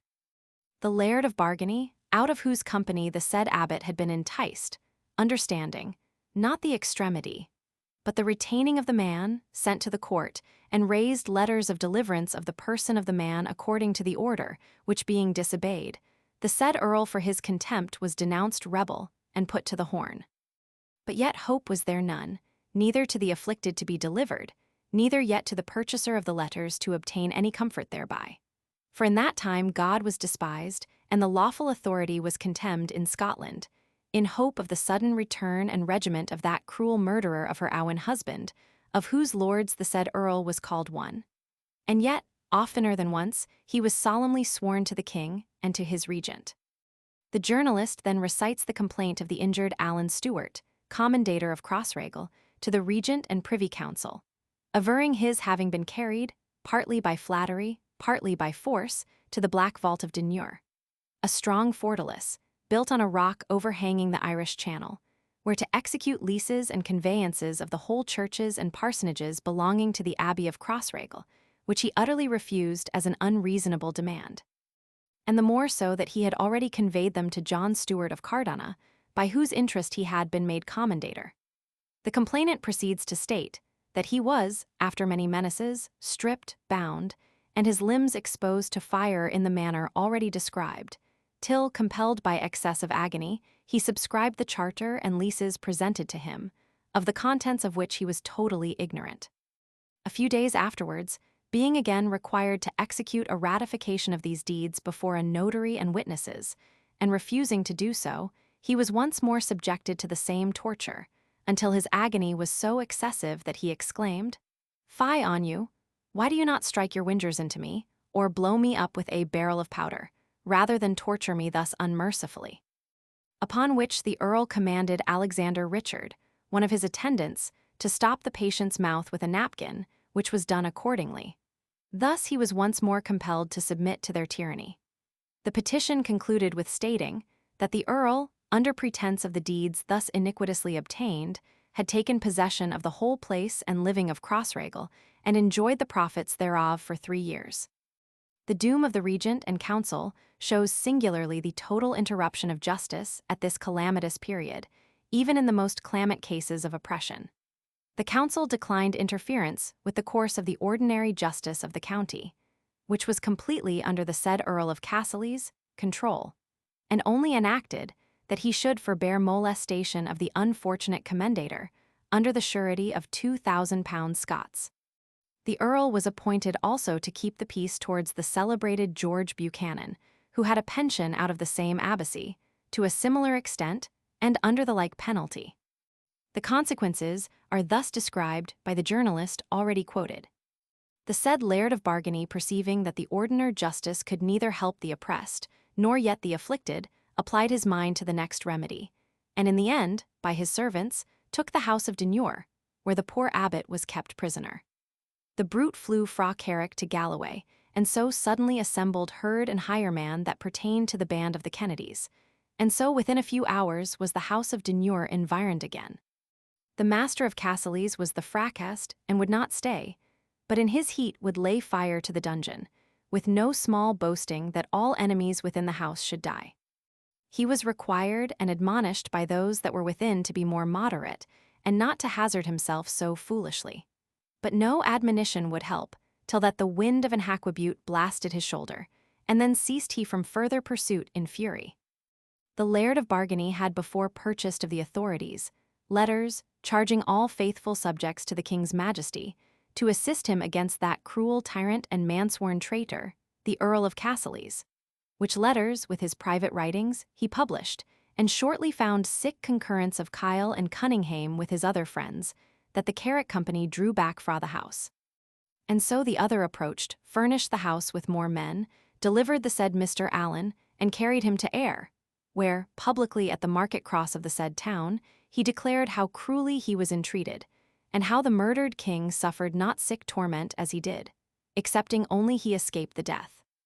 And therefore publicly did revoke all things that were done in that extremity, and especially revoked the subscription of the 3 writings, to wit, of a 5-year tack and 19-year tack, and of a charter of few.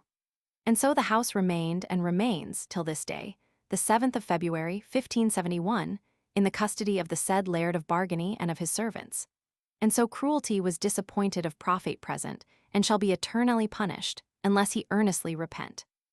And this far for the cruelty committed, to give occasion unto others, and to such as hate the monstrous dealing of degenerate nobility, to look more diligently upon their behaviours, and to paint them forth unto the world, that they themselves may be ashamed of their own beastliness, and that the world may be advertised and admonished to abhor, detest, and avoid the company of all sick tyrants, who are not worthy of the society of men, but ought to be sent suddenly to the devil, with whom they must burn without end for their contempt of God and cruelty committed against his creatures. Let Cassilis and his brother be the first to be the example unto others. Amen. Amen. 62. This extract has been somewhat amended or modernized in orthography to render it more intelligible to the general reader. I have to add that the Kennedys of Bargany, who interfered in behalf of the oppressed abbot, were themselves a younger branch of the Cassilis family, but held different politics, and were powerful enough in this and other instances to bid them defiance. The ultimate issue of this affair does not appear, but as the House of Cassilis are still in possession of the greater part of the feus and leases which belonged to Crossraguel Abbey, it is probable the talons of the King of Carrick were strong enough, in those disorderly times, to retain the prey which they had so mercilessly fixed upon. I may also add that it appears by some papers in my possession that the officers or country keepers on the border were accustomed to torment their prisoners by binding them to the iron bars of their chimneys to extort confession. Note to Chapter 29. Note F. Heraldry. The author has been here upbraided with false heraldry, as having charged metal upon metal. It should be remembered, however, that heraldry had only its first rude origin during the Crusades, and that all the minutiae of its fantastic science were the work of time, and introduced at a much later period. Those who think otherwise must suppose that the goddess of armoirers, like the goddess of arms, sprung into the world completely equipped in all the gaudy trappings of the department she presides over. Additional note. In corroboration of said note, it may be observed that the arms, which were assumed by Godfrey of Boulogne himself, after the conquest of Jerusalem, was a cross-counter-pat cantoned with 4 little crosses, or, upon a field azure, displaying thus metal upon metal. The heralds have tried to explain this undeniable fact in different modes, but Fern gallantly contends that a prince of Godfrey's qualities should not be bound by the ordinary rules. The Scottish Nisbet, and the same Fern, insist that the chiefs of the crusade must have assigned to Godfrey this extraordinary and unwanted coat of arms, in order to induce those who should behold them to make inquiries, and hence give them the name of arma inquirenda. But with reverence to these grave authorities, it seems unlikely that the assembled princes of Europe should have adjudged to Godfrey a coat armorial so much contrary to the general rule, if such rule had then existed. At any rate, it proves that metal upon metal, now accounted a solecism in heraldry, was admitted in other cases similar to that in the text. See Fern, S. Blazon of Gentry, p. 238. Edition 1586. Nisbet S. Heraldry, Volume IP 113, 2nd edition. Note to Chapter 31. Note G. Ulrica's Death Song. It will readily occur to the antiquary that these verses are intended to imitate the antique poetry of the Skalds, the minstrels of the old Scandinavians, the race, as the laureate so happily terms them. Stern to inflict and stubborn to endure, who smiled in death. The poetry of the Anglo-Saxons, after their civilization and conversion, was of a different and softer character. But in the circumstances of Ulrica, she may be not unnaturally supposed to return to the wild strains which animated her forefathers during the time of paganism and untamed ferocity. Note to Chapter 32. Note H. Richard Coeur de Lion. The interchange of a cuff with the jolly priest is not entirely out of character with Richard I, if romances read him aright. In the very curious romance on the subject of his adventures in the Holy Land, and his return from thence, it is recorded how he exchanged a pugilistic favor of this nature, while a prisoner in Germany. His opponent was the son of his principal warder, and was so imprudent as to give the challenge to this barter of buffets. The king stood forth like a true man, and received a blow which staggered him. In requital, having previously waxed his hand, a practice unknown, I believe, to the gentleman of the modern fancy, he returned the box on the ear with such interest as to kill his antagonist on the spot. See, in Ellis's Specimens of English Romance, that of Coeur de Lion. Note to Chapter 33. Note I, hedge priests. It is curious to observe that in every state of society, some sort of ghostly consolation is provided for the members of the community, though assembled for purposes diametrically opposite to religion. A gang of beggars have their patrico, and the banditti of the Apennines have among them persons acting as monks and priests, by whom they are confessed and who perform mass before them. Unquestionably, such reverend persons, in such a society, must accommodate their manners and their morals to the community in which they live. And if they can occasionally obtain a degree of reverence for their supposed spiritual gifts, are, on most occasions, loaded with unmerciful ridicule, as possessing a character inconsistent with all around them. Hence the fighting parson in the old play of Sir John Oldcastle and the famous friar of Robin Hood's band. Nor were such characters ideal. There exists a monition of the Bishop of Durham against irregular churchmen of this class, who associated themselves with border robbers and desecrated the holiest offices of the priestly function, by celebrating them for the benefit of thieves, robbers, and murderers, amongst ruins and in caverns of the earth, without regard to canonical form, and with torn and dirty attire and maimed rites, altogether improper for the occasion. Note to Chapter 41. Note J. Castle of Königsberg.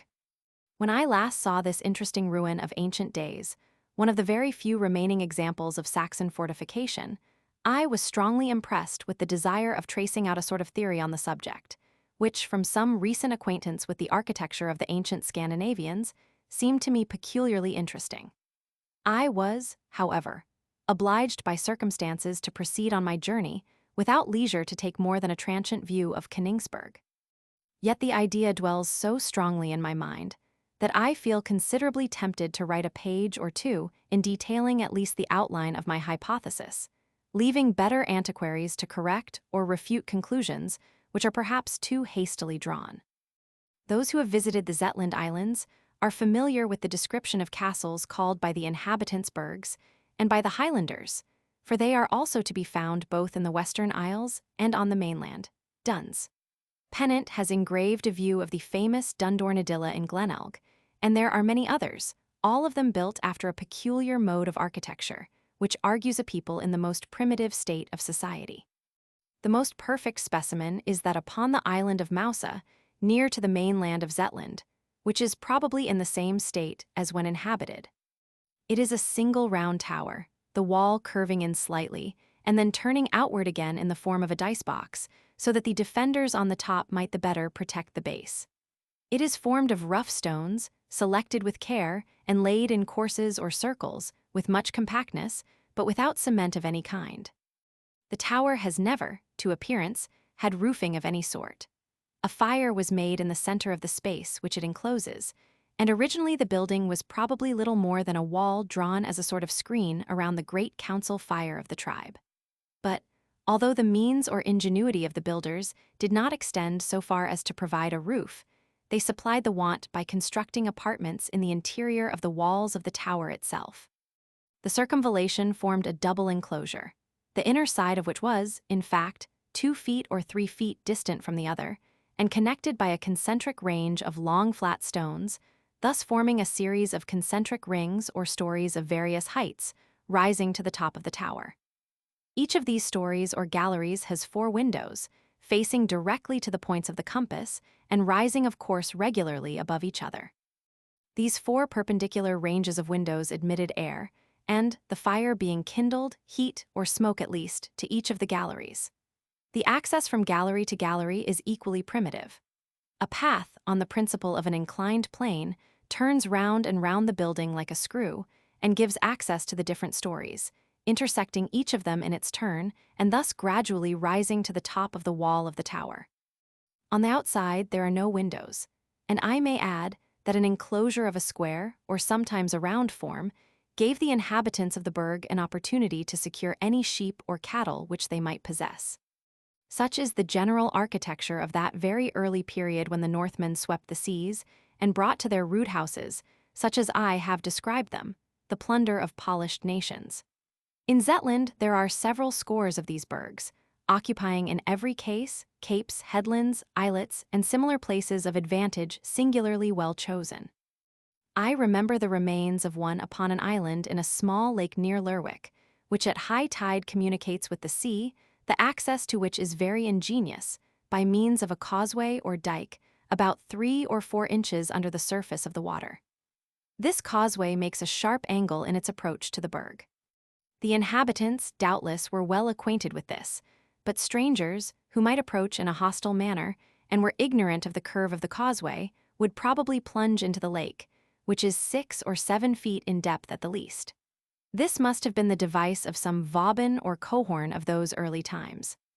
The style of these buildings evinces that the architect possessed neither the art of using lime or cement of any kind, nor the skill to throw an arch, construct a roof, or erect a stair. And yet, with all this ignorance, showed great ingenuity in selecting the situation of burgs, and regulating the access to them, as well as neatness and regularity in the erection, since the buildings themselves show a style of advance in the arts scarcely consistent with the ignorance of so many of the principal branches of architectural knowledge. I have always thought that one of the most curious and valuable objects of antiquaries has been to trace the progress of society, by the efforts made in early ages to improve the rudeness of their first expedients, until they either approach excellence, or, as is more frequently the case, are supplied by new and fundamental discoveries, which supersede both the earlier and ruder system, and the improvements which have been engrafted upon it. For example, if we conceive the recent discovery of gas to be so much improved and adapted to domestic use, as to supersede all other modes of producing domestic light, we can already suppose, some centuries afterwards, the heads of a whole society of antiquaries half turned by the discovery of a pair of pat snuffers, and by the learned theories which would be brought forward to account for the form and purpose of so singular an implement. Following some such principle, I am inclined to regard the singular castle of Königsberg, I mean the Saxon part of it, as a step in advance from the rude architecture, if it deserves the name, which must have been common to the Saxons as to other Northmen. The builders had attained the art of using cement and of roofing a building, great improvements on the original burg. But in the round keep, a shape only seen in the most ancient castles, the chambers excavated in the thickness of the walls and buttresses, the difficulty by which access is gained from one story to those above it, Königsberg still retains the simplicity of its origin, and shows by what slow degrees man proceeded from occupying such rude and inconvenient lodgings, as were afforded by the galleries of the Castle of Mausa, to the more splendid accommodations of the Norman castles, with all their stern and Gothic graces. I am ignorant if these remarks are new, or if they will be confirmed by closer examination. But I think that, on a hasty observation, Königsberg offers means of curious study to those who may wish to trace the history of architecture back to the times preceding the Norman conquest. It would be highly desirable that a cork model should be taken of the Castle of Mausa, as it cannot be well understood by a plan.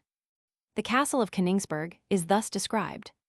The castle is large, the outer walls standing on a pleasant ascent from the river, but much overtopped by a high hill, on which the town stands, situated at the head of a rich and magnificent vale, formed by an amphitheater of woody hills, in which flows the gentle Don. Near the castle is a barrow, said to be Hengist's tomb.